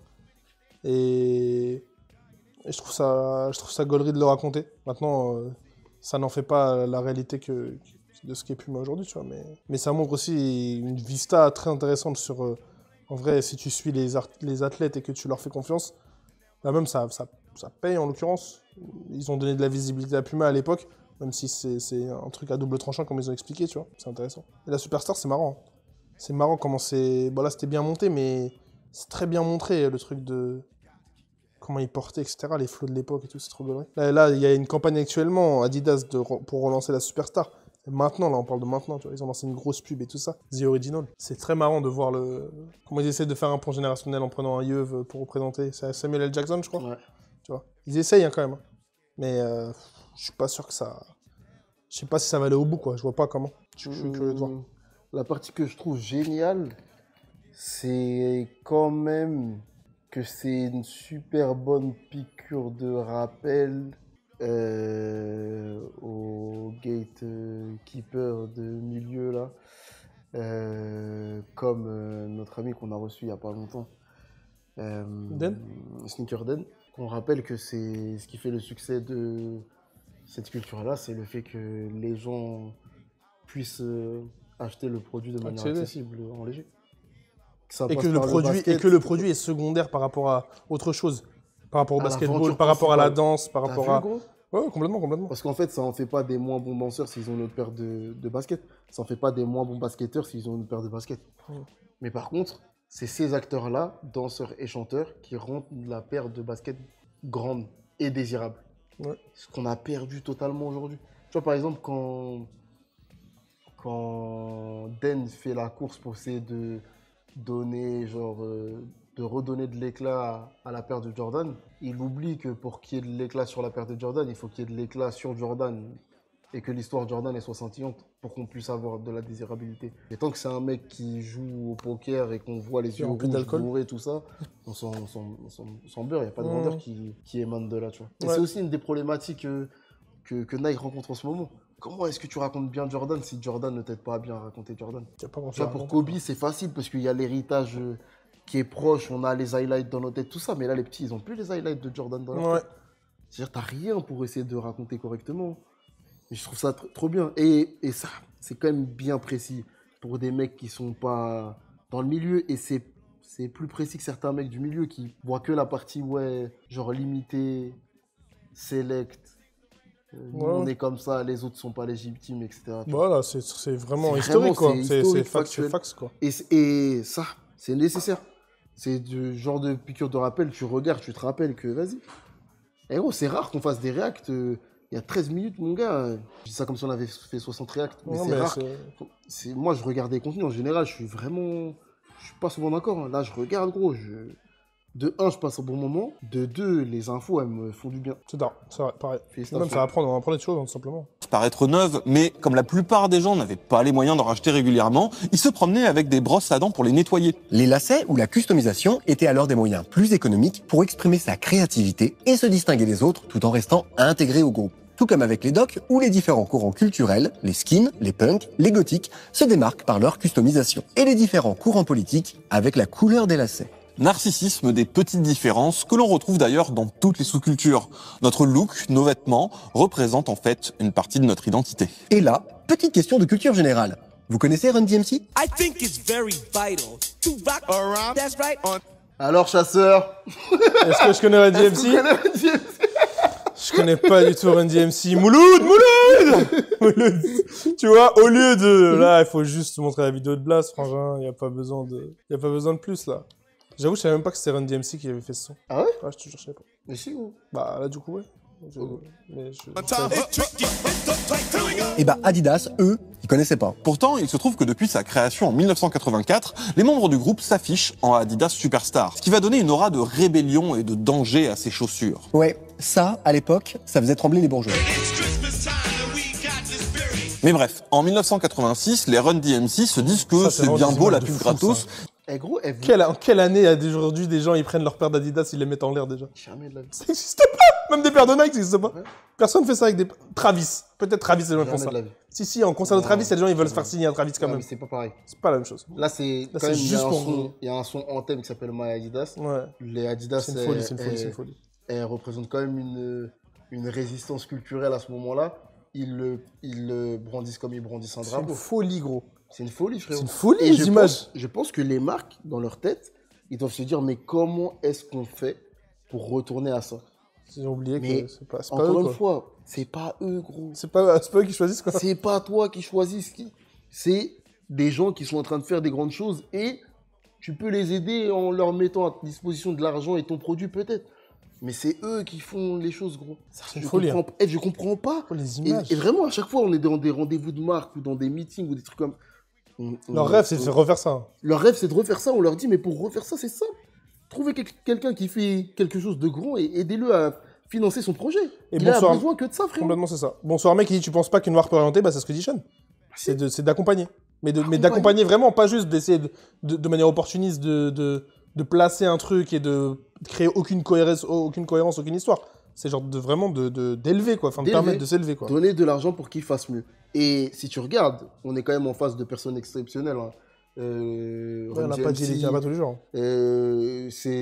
D'ailleurs, ça fait bizarre de fou de voir Révérend Run comme as en mode complet, chaîne, tout ça. Parce que moi, je le connais comme le daron des meufs qui ont créé Pastry et qui me fait des leçons de morale sur comment gérer sa famille, allongé tout nu dans sa baignoire avec son Blackberry à écrire une morale de l'histoire. Et Rêve Run, pour moi, c'est ce mec-là. C'est pas le mec dont j'ai écouté la musique, tu vois. Ouais. C'est des mecs qui avaient quand même une vista de fou. Et ils ont réussi. Il y en a un qui est devenu patron d'un label de musique. Le deuxième, c'est Rêve Run. Et gros, c'est des mecs qui ont créé des grands trucs qui avaient une vista de fou. C'est-à-dire qu'il faut aussi les trouver, ces mecs-là. C'est pas n'importe quel artiste, tu lui donnes un demi-million, il va réussir à faire quelque chose de grand. Mais par contre, tu peux alimenter des projets qui secouent déjà un peu l'industrie. Et ta marque, elle va être accolée à ça pendant des années. Mais inversement, si c'est des trucs qui sont un peu durs politiquement ou qui clivent les gens, tu vas aussi t'associer à un truc qui peut être clivant. Ouais. C'est un truc que les marques ne veulent pas vraiment. C'est aussi pour ça qu'elles font le choix de prendre des partenaires qui sont toujours lisses. Comme ça, tu sais que tu n'as pas de problème. Mais du coup, le downside de ça, c'est que c'est toujours lisse, donc ça fait moins vibrer les gens aussi. Ça fait moins vibrer. C'est pas le mot vibrer que j'allais utiliser. Mais c'est ça veut dire quoi? C'est un peu ça. Ouais. Sauf que c'est vibrer, mais c'est gay. Ah ouais, mais qu'il serait peut-être temps de tirer un peu de pognon à la marque. Du coup, ils vont leur expédier à travers l'Atlantique une VHS avec ceci.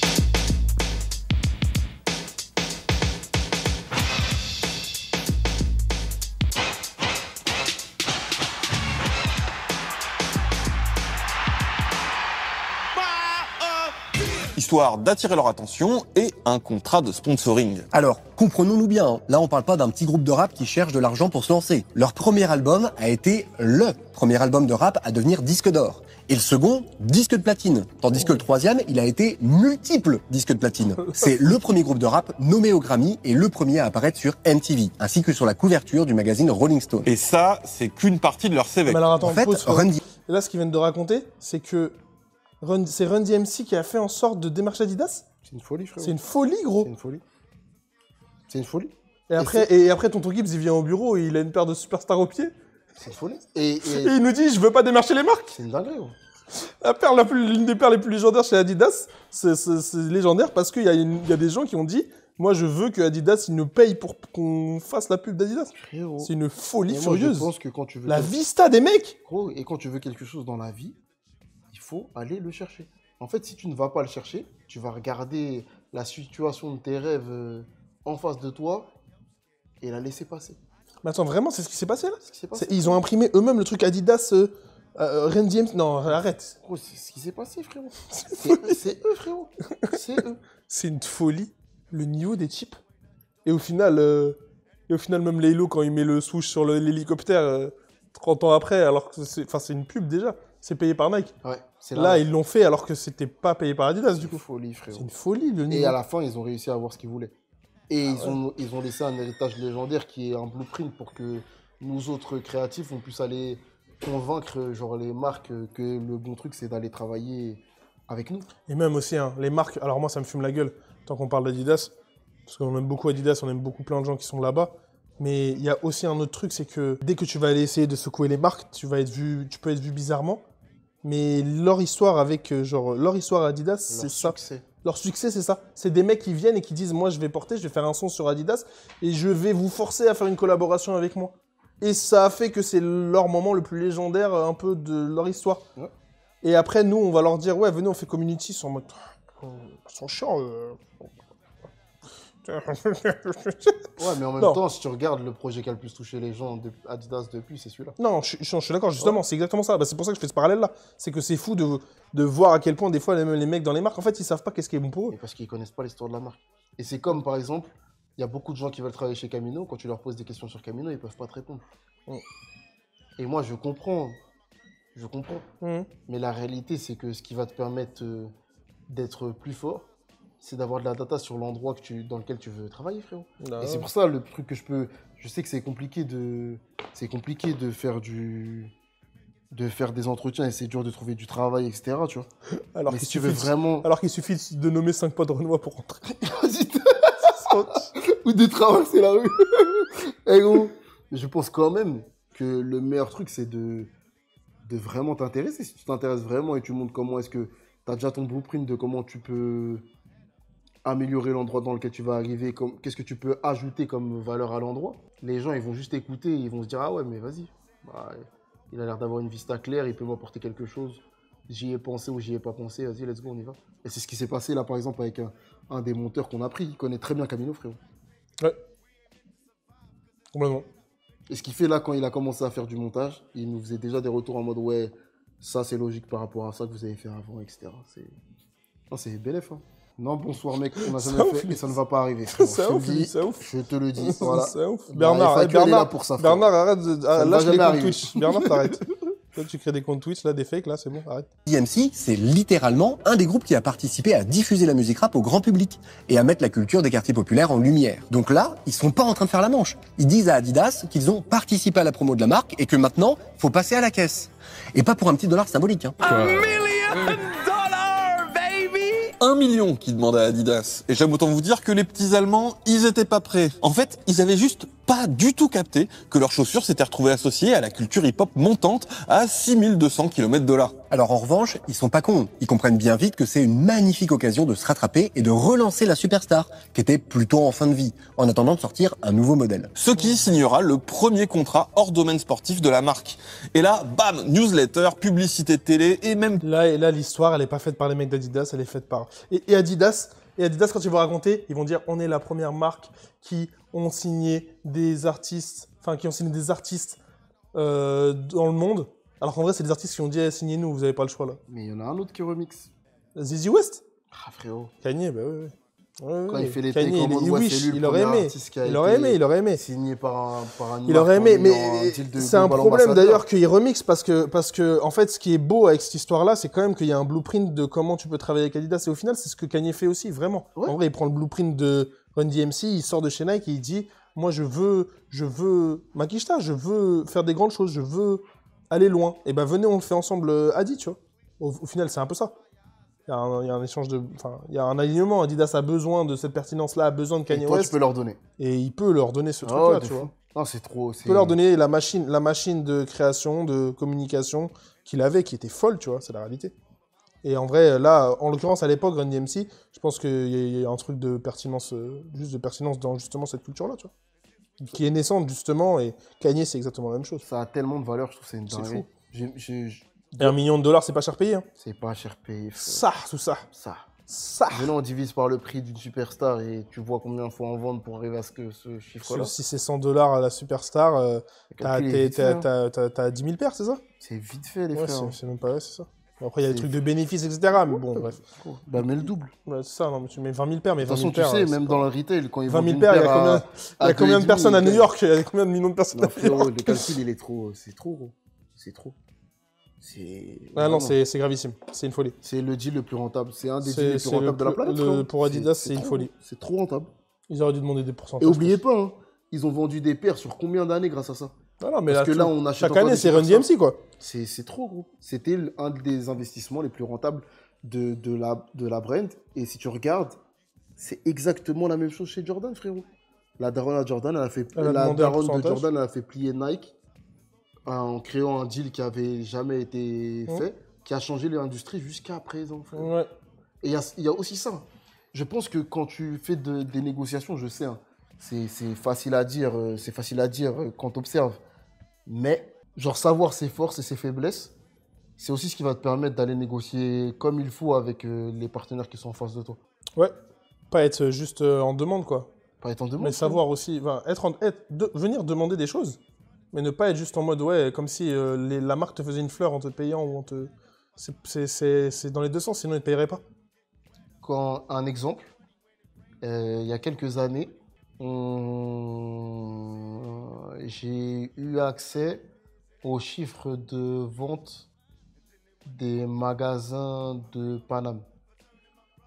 Et en gros, j'ai vu qu'avec Camino, on vendait plus que x2 versus ce qu'eux, ils vendent en produits. Et déjà, à l'époque, on a commencé à vendre des produits, quand vous achetez sur nos liens, en gros, c'est comme si on vendait les produits, tu vois. En magasin, ouais. Ouais. Quand on a commencé à voir ce que ça représentait en termes de business, on s'est rendu compte qu'on était dans les échelles des magasins, etc. Et c'est un poids qui nous a aidés dans les négociations avec genre, les partenaires et les marques. Savoir qu'on leur apportait du business de manière quotidienne, c'est aussi ça qui nous a permis derrière de pouvoir aller mettre en place des projets qui étaient un peu moins business driven.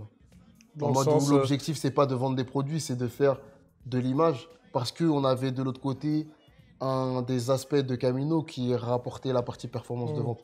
Ce que pas beaucoup de partenaires ont. Non. Il y a beaucoup que c'est vraiment partie... c'est que la vente. Et aussi à l'inverse, là, c'est vraiment beaucoup... que l'image. Que l'image. En mode... et des influenceurs, ils attendent pas que les influenceurs mettent un lien en mode, ouais, achetez le produit ici. Ils sont en mode, ouais, porte la paire, et puis ça donnera envie aux gens d'acheter, et puis ils iront acheter. Peut-être. Et tu peux pas vraiment quantifier quel est l'apport. Alors qu'avec Camino, ils voyaient en 2 secondes. Ouais. Genre, en gros, on travaillait sur un produit que nous, on choisissait nous-mêmes et qu'on aurait fait en vrai sans eux. Et ils voyaient l'impact et ils se sont vite rendus compte que, vas-y. Bah, les Monarques avec Nike, alors tu parlais des Monarques, c'est exactement ça. Ah frérot, c'était abusé. C'était abusé. Les ventes de Monarques ont explosé, quoi. Toute une gamme de chaussures et de vêtements Run DMC seront lancés, à porter sans lacets, comme c'était devenu la coutume dans les quartiers, car les jeunes ayant été en prison en avaient été privés et avaient gardé cette habitude à leur retour. D'après les estimations, ce partenariat avec Run DMC aurait rapporté 100 millions de dollars. Fils de chien! Mais gros. Fils de le x100! Le x100? Mais gros, x100 et encore, je pense que c'est des tranches, c'est des tranches basses de baiser. C'est sûr, c'est sur milliards. Là, on est 30 ans après, 40 ans après. C'est sûr, on est en milliards 100%. Impossible. Impossible. Encore une fois, n'oubliez pas. La folie. Si Run DMC, ils n'avaient pas pris leur business, leur destinée entre leurs mains, il n'y aurait pas eu ça d'apporter pour Adidas. 1 million sur les 100. C'est aussi ça. Parce que regardez ce que tu peux apporter à un partenaire, c'est et en plus, là, ils peuvent même pas vraiment quantifier. Là, ils disent 100. Gros, ils disent 100 basé sur quoi? Peut-être pas milliards quand même. Franchement, gros, sur les 30-40 ans, tu regardes. En fait, il y a aussi ce truc-là. Quand nous, on poste des liens là avec Camino, on arrive à voir précisément quelle vente est attribuée à nous, plus ou moins. Que sur la partie où tu cliques. Exactement, que sur la partie où tu cliques. Si genre t'aimes bien le produit et après tu vas en magasin et que t'achètes, nous on le voit même pas et ça nous revient même pas. Là, les types ont fait en sorte qu'une des paires d'Adidas que personne calculait devienne genre un objet genre intemporel. Et du coup, sur les 30 années d'après, tout le monde porte ces paires-là, achète ces paires-là. C'est abusé. Et du coup, les gens, ils vont au collège avec et ils se disent, putain, la paire cool, c'est ça, donc je vais acheter la même paire. Comme les campus ou les Dunk aujourd'hui, là. Mais encore une fois, et là, tu parles que de... milliards, mon gars. Mais mon gars, tu ne parles que de la paire en elle-même. Mais tu vois, par exemple, quand il y a le succès de la Jordan 1, ça fait que Nike, ils vendent des Air Force, ça fait qu'ils vendent des Dunk. Ah oui. Ça fait qu'ils vendent aussi tous les produits qui ressemblent. Ouais, complètement. Tu prends Superstar, tu prends toutes les paires, la Pro Model, tu prends la Campus. Et toutes les paires avec des 3 bandes sur le côté, en fait. Ils achètent tout droit. Bah ouais. Ils achètent tout droit. C'est fini en fait. Et tout ça, tu dois le mettre dans l'impact des produits, des produits qui sont vendus, où on peut donner la responsabilité 1 million. ou le crédit non. à Run DMC. J'espère qu'ils ont renvoyé de la quicheta à Run DMC, c'est pas possible. Moi, je pense juste que derrière, ce qui est dommage de fou, c'est que, encore une fois, le moment où Run DMC, ils prennent leur destin en main et c'est eux qui font la campagne eux-mêmes, ils font le sommet Adidas, ils font la totale. Il y a un succès de malade, mais si tu regardes derrière, comment est-ce que Adidas arrive à raconter leur histoire? C'est un échec complet, gros. Regarde aujourd'hui, frérot. Bah, Adidas, ils se demandent... Enfin, Adidas, oui. C'est un échec complet. Nous, on a des convos, des fois, des convos en interne. Où, même en interne, les mecs chez Adidas ne savent même pas qui est Run DMC. Donc, déjà, tu comprends qu'on est sur... Et c'est vraiment pas un tir, parce que pour moi, tu peux pas tout savoir. Ah non, tu peux pas tout savoir. Même. Et ça élève un autre problème, qui est que, en fait, tu as besoin de nouveaux Run DMC aussi. Mais comment tu les repères? Bah, c'est ça. Sachant que tu les as pas repérés la première fois. C'est eux qui sont venus à toi. Ah ouais, gros. Et là... Comment tu reproduis? Tu peux pas reproduire. Tu ouvres les portes, frérot. Ah ouais, t'ouvres les portes, ouais, si. Il est beau. T'ouvres les portes, comme ça les gens ils rentrent chez toi et ils viennent te proposer des trucs. Je te jure, frérot. Comment ça, c'est ouf. Et d'ailleurs, j'en profite, la semaine dernière, on a eu un meeting Adidas un peu noir avec des gens que vous avez... Il y avait Mathieu, par exemple, dedans, que vous avez vu dans la pub Adidas. Il y avait d'autres gens qui s'occupent des équipes en France, tout ça. On a eu une discussion sur comment on allait réussir à mieux travailler ensemble suite au départ d'Adrien, tout ça. Là. C'était vraiment très d'art et c'était cool la manière dont ils arrivaient quand même à percevoir l'impact positif et le truc un peu sans précédent de ce qu'on avait fait avec Community et avec l'ouverture des portes chez Adidas. Ça m'a fait plaisir dans le meeting comment est-ce qu'ils voyaient que ça avait trop de valeur et comment genre c'était pas fait à côté et comment ils voulaient qu'on fasse en sorte que ça continue. Ouais. C'est-à-dire il va y avoir des deuxièmes volets à ces trucs-là, on vous en parlera bientôt. Mais c'était d'art. C'était vraiment, vraiment trop bien. Et il y a ça, il dit, grâce à Run DMC, il y a le contraire. Bad Bunny Adidas. Ouais. Tout à fait, frère. Ouais, c'est vrai. Fax. Tout à fait. Fax. Tout à fait. Et en final, quand on compare avec Travis Scott et qu'on dit que, en tout cas créativement, c'est ce qui est le plus impactant là, et en termes de visibilité, quand tu vois l'impact de Bad Bunny aujourd'hui, c'est trop smart d'avoir été récupéré. Trop. Bad Bunny. Mais il y a quand même un truc où je trouve ça change encore, c'est que là, Bad Bunny, créativement, c'était eux. C'est pas eux qui ont designé le produit, mais là, par exemple, la campagne, tout ça, c'était eux. Chez Bad Bunny, on n'a pas encore ce truc-là. C'est les équipes Adidas qui travaillent les produits. Ouais. Et ils ont, c'est sûr, hein, ils ont un univers dans lequel travailler tout ça. On n'a pas encore vu... C'est Kanye, frérot. Kanye ? Ah ouais, Kanye. Ouais. Qui a créé ses équipes, qui avait déjà des équipes même avant d'avoir la collab Adidas, qui avait des créatifs chez lui, qui a été aussi chercher des créatifs chez Adidas, qui était smart. Ouais. Lui, il se prive pas. Il sait que plus il a accès à des cerveaux différents, plus il va réussir à créer. C'est trop fort, en vrai. C'est aussi ce qui a fait... De toute façon, un jour, on en parlera en détail hein, de cette histoire de Yeezy, etc. On va aller les chercher, les designers, les frères. C'est fou. C'est absolument fou. Gotama, il a dit Community sur des sneakers, les frères. Hein. Franchement, s'il y a saison 3, c'est basket ou rien. Il n'y a pas de t-shirt. Là, ça y est, frérot. On a fait t-shirt, veste. Il faut abattre, là. Si on est en légendaire, il faut faire paire, les frères. Et on ne va pas vous décevoir sur ça, je vous dis. On va faire l'expérience, elle va être exceptionnelle. Vraiment, vraiment. En tout cas, on travaille à 200% pour ça. Mais aussi et peut-être surtout en termes d'image, puisque c'est ainsi que, sans le vouloir, Adidas se retrouve associé dans l'esprit de tous avec le cool qui avait réussi à imposer la culture afro-américaine. Ce qui, au passage, aura permis à la marque de survivre à la mort inattendue du président de la firme, le fils d'un de ses fondateurs, Horst Dassler, en 1987. Et à la concurrence montante d'une petite entreprise nommée Nike. Et Nike, après avoir été à côté de ses pompes depuis 64, en sortant ses modèles toujours en retard sur la concurrence, là avait compris le coup. C'est-à-dire notre stratégie numéro 4, l'endossement actif des sous-cultures. Plutôt que d'attendre bêtement que des jeunes branchés s'emparent de nos biscuits, soyons plus agressifs. Envoyons directement des émissaires distribuer gratuitement des crusters dans les festivals. Qu'est-ce qu'il y a ? On en a parlé tout à l'heure. Ouais, c'est ça. Ouais. Exactement ça. Et gros, quand c'est gratuit, c'est vous le produit, les frères. Il n'y a jamais rien qui est gratuit. Et notre bureau, il donne l'impression, comme je vous dis, 95% des produits que vous voyez, on achète les produits, frère. On a des plugs pour pouvoir acheter les produits rapidement, tout ça. Je vous le dis, on achète les produits. Parce que quand c'est gratuit, c'est vous le produit. Et demain, ça veut dire on ne va pas vous payer. On achète le max. On achète tout ce qu'on peut acheter. De toute façon, Run DMC, pour faire leur pub, ils ont acheté leur père.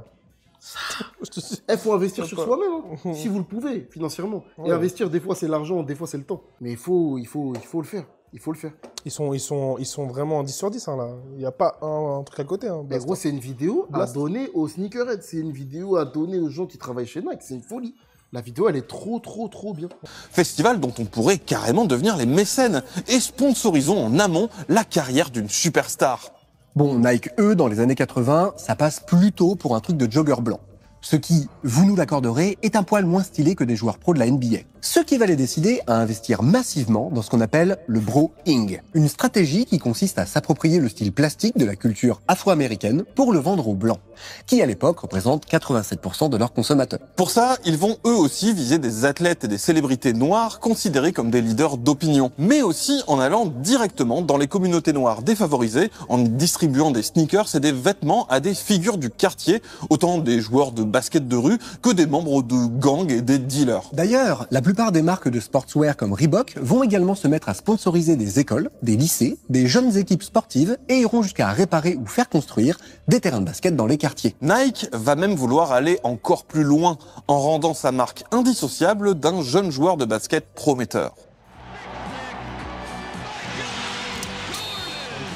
Dès ses débuts en 84, le jeune basketteur se fait rapidement remarquer pour ses exploits rappelant ceux de Karim Abdul-Jabbar, celui d'Adidas, qui lui vaudront dès sa première saison la couverture de Sports Illustrated avec le titre « Une étoile est née ». La marque à la virgule misera tout sur lui dans le but de fusionner en une seule entité ses sneakers, ses pubs et l'athlète de renom. Bref, son identité de marque. Michael Jordan devient ainsi l'égérie de Nike. Sa figure publique, son incarnation. Toute la médiatisation autour de l'athlète va donc bénéficier à l'image de la marque.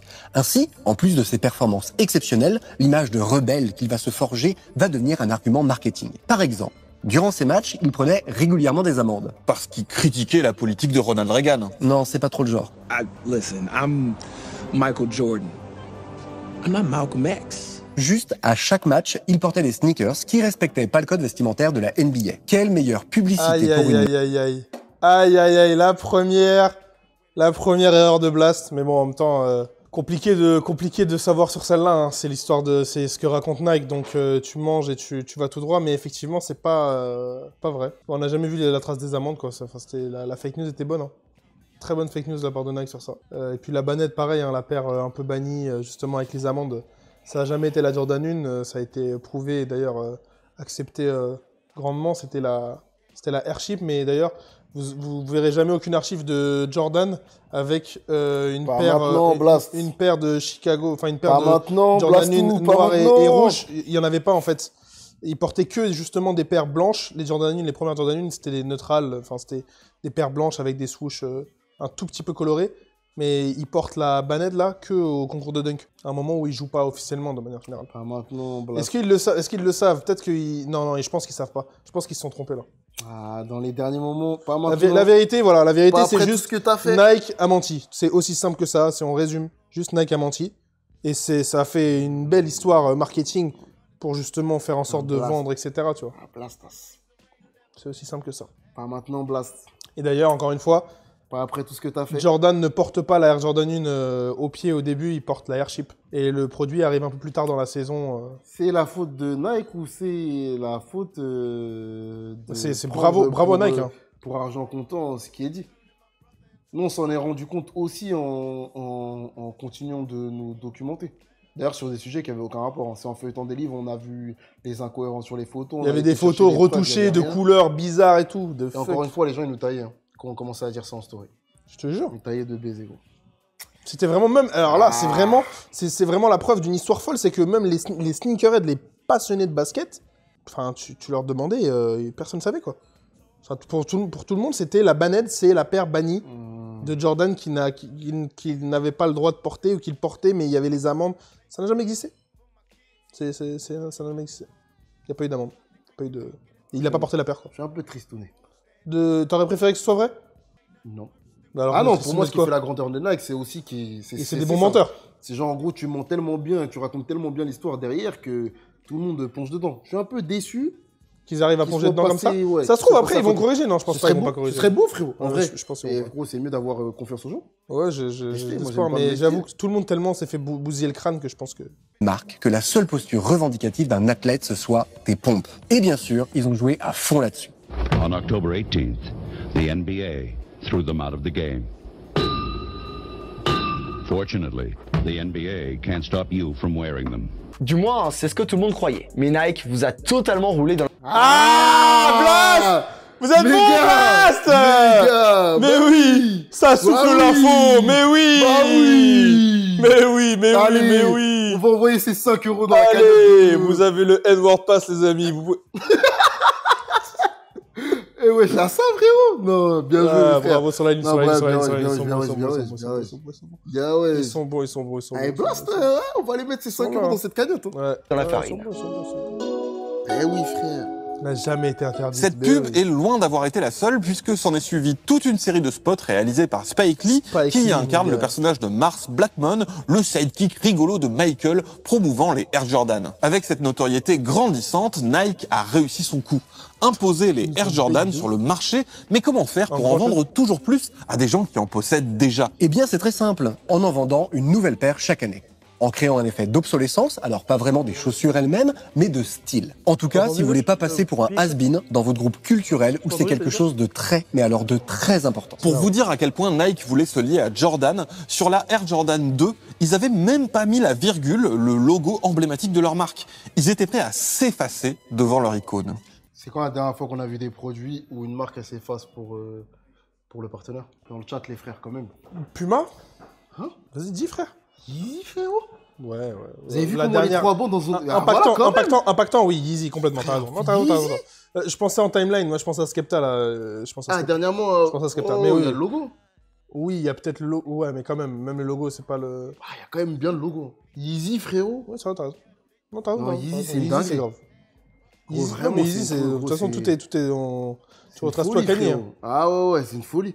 Non, c'est d'art. Et ça, c'est un des trucs que j'avoue, j'aime trop.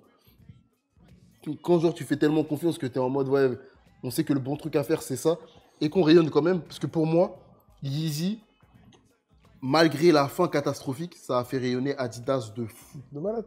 De fou. Non, enfin, acheter des paires Adidas à des mecs qui auraient jamais acheté des paires Adidas. Jamais. Et derrière, les gens ont dit ouais, non, moi, ce truc Adidas, je calcule pas. Mais ils sont tous partis acheter des Samba. Non, alors, il y a les Samba, mais pour moi, je parle vraiment très américain et américano-centré. On a quand même la AE1 qui est la paire de l'année il y a 2 ans, qui est en basketball et en lifestyle, tout le monde est en mode ouais, c'est cool d'avoir une paire d'Adidas. Pour moi, en fait, il y a quand même un truc où ils ont réussi à mettre un pied dans la porte, quoi. Et l'impact culturel de cette démarche et de la fétichisation des sneakers est encore palpable aujourd'hui. Bienvenue dans mon dressing. Oh là là là là. Ce processus d'appropriation des sous-cultures par les marques, on l'a vu et revu, parfois de manière un peu trop artificielle. Et commencez à laisser la tectonique tranquille, hein. Moi, j'étais avec vous depuis les 20 premières minutes. Restez tranquille avec la tectonique, les frères. Ils sont en vanne, peut-être qu'il va parler du gel.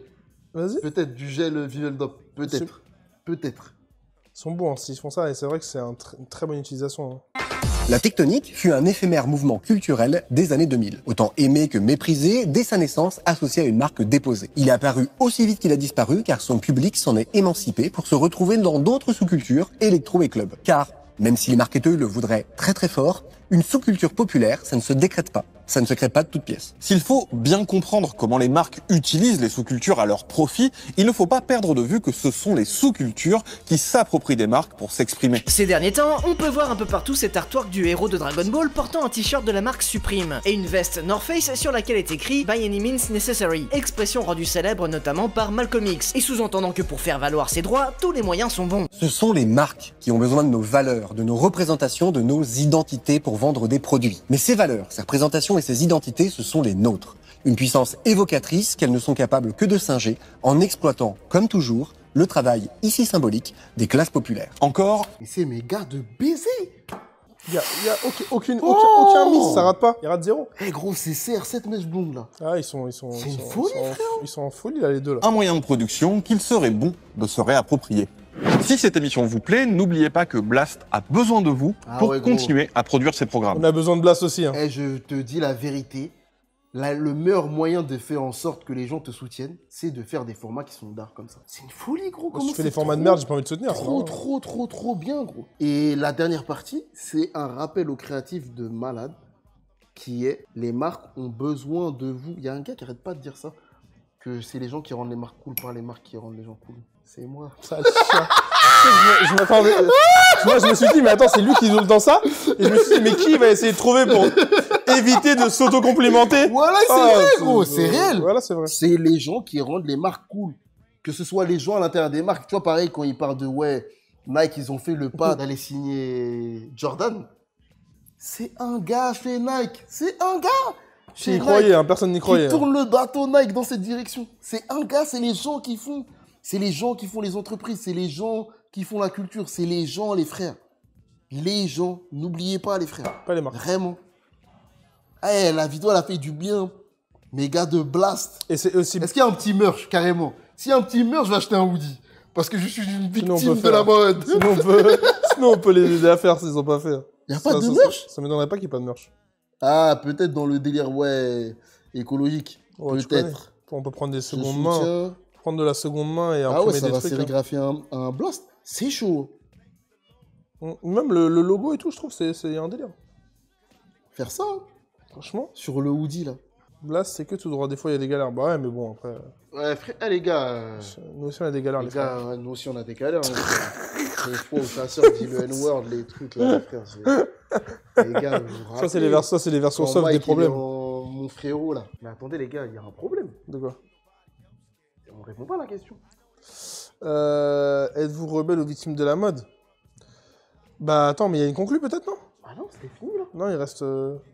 Ce sont les marques qui ont besoin de nos valeurs, de nos représentations, de nos identités pour vendre des produits. Mais ces valeurs, ces représentations et ces identités, ce sont les nôtres. Une puissance évocatrice qu'elles ne sont capables que de singer en exploitant, comme toujours, le travail, ici symbolique, des classes populaires. Encore un moyen de production qu'il serait bon de se réapproprier. Si cette émission vous plaît... La conclusion est bonne, hein, tiens. Et comme on est des manipulateurs ici, on va prendre que le message qui nous plaît dans le chat. On est des rebelles, car c'est les gens qui font les marques. Je crois bien que c'est ça la conclusion, frérot. Et en même temps, il faut des gens pour acheter ces marques-là. Dans quel sens? Bah dans le sens, il faut être... Ils ont besoin de gens qui sont victimes de la mode, qui achètent des trucs tendance, qui... Ah, ouais, sûr. Ils ont besoin. Il y a jamais... Après, c'est jamais l'un ou l'autre, tu vois. Mais par contre, ils en ont besoin. Ils ont besoin des gens... Les rebelles, là, les gens qui sont un peu hors cadre, ils en ont besoin. Et d'ailleurs, c'est un positionnement marketing. The Originals, là, la nouvelle campagne d'Adidas, c'est littéralement ça. Et on repart sur Run DMC, qui sont les originateurs un petit peu de... Enfin, pas du rap, parce qu'il y en a d'autres, mais qui sont très importants dans cette culture-là à la naissance, et qui cassent les codes, etc. Et du coup, ça devient leur argument marketing et leur campagne. Si t'es... Être original, c'est casser les codes, mais c'est aussi des fois avoir une paire simple. Ouais. Mais moi, je trouve, là où il y a une petite erreur, il y a un truc qui aurait pu être mieux dans cette campagne, ça aurait été d'assumer à 200% et de mettre Bella Hadid dans léger, frérot. Ça. Ah ouais, mais s'ils ont cut entre temps déjà. Non, oui, mais si on est en mode on veut refaire comme Run DMC, c'est quand même prendre des gens qui ont des takes qui sont pas genre approuvés par tout le monde en ce moment. Bien sûr. Et qui sont bonnes. Ah, bien sûr. Ça aurait été exceptionnel, frérot. Ça aurait été exceptionnel que la personne dans la campagne ce soit ça. Il y a Jules déjà? Non? Ouais, il y a Jules dedans. Il y a Jules. Ah, ça aurait été d'art. Enfin bref, les refs, c'était vraiment d'art. Franchement, gros. On va leur envoyer un message. Hein. On va leur envoyer un message pour les féliciter, puisque c'est vraiment exceptionnel. C'est un bête de bail, hein, ça, de féliciter les gens. D'ailleurs, j'étais à Disney vendredi, en train de boire un granité. Bien sûr. Avec mes enfants. Bien sûr. Et il y a un bouc qui est venu, il m'a dit, il allait au taf. C'est oh. Et ouais. Il y a un autre truc dont je voulais parler, mais je pense que j'en parlerai mercredi ou mardi. Il s'est arrêté, gros, il allait prendre son shift. Il est venu me voir, il m'a dit, hey, gros, c'est trop chaud ce que vous faites. Continuez, Camino, c'est d'art et tout. Ils nous envoient de la force. Et en fait, on se rend pas compte de la valeur que ça a, ce truc-là. Ouais, de malade. C'est trop bien. Et je pense que c'est pour ça aussi que c'est important qu'on envoie un message à Blast pour leur dire, les gars, c'est trop chaud.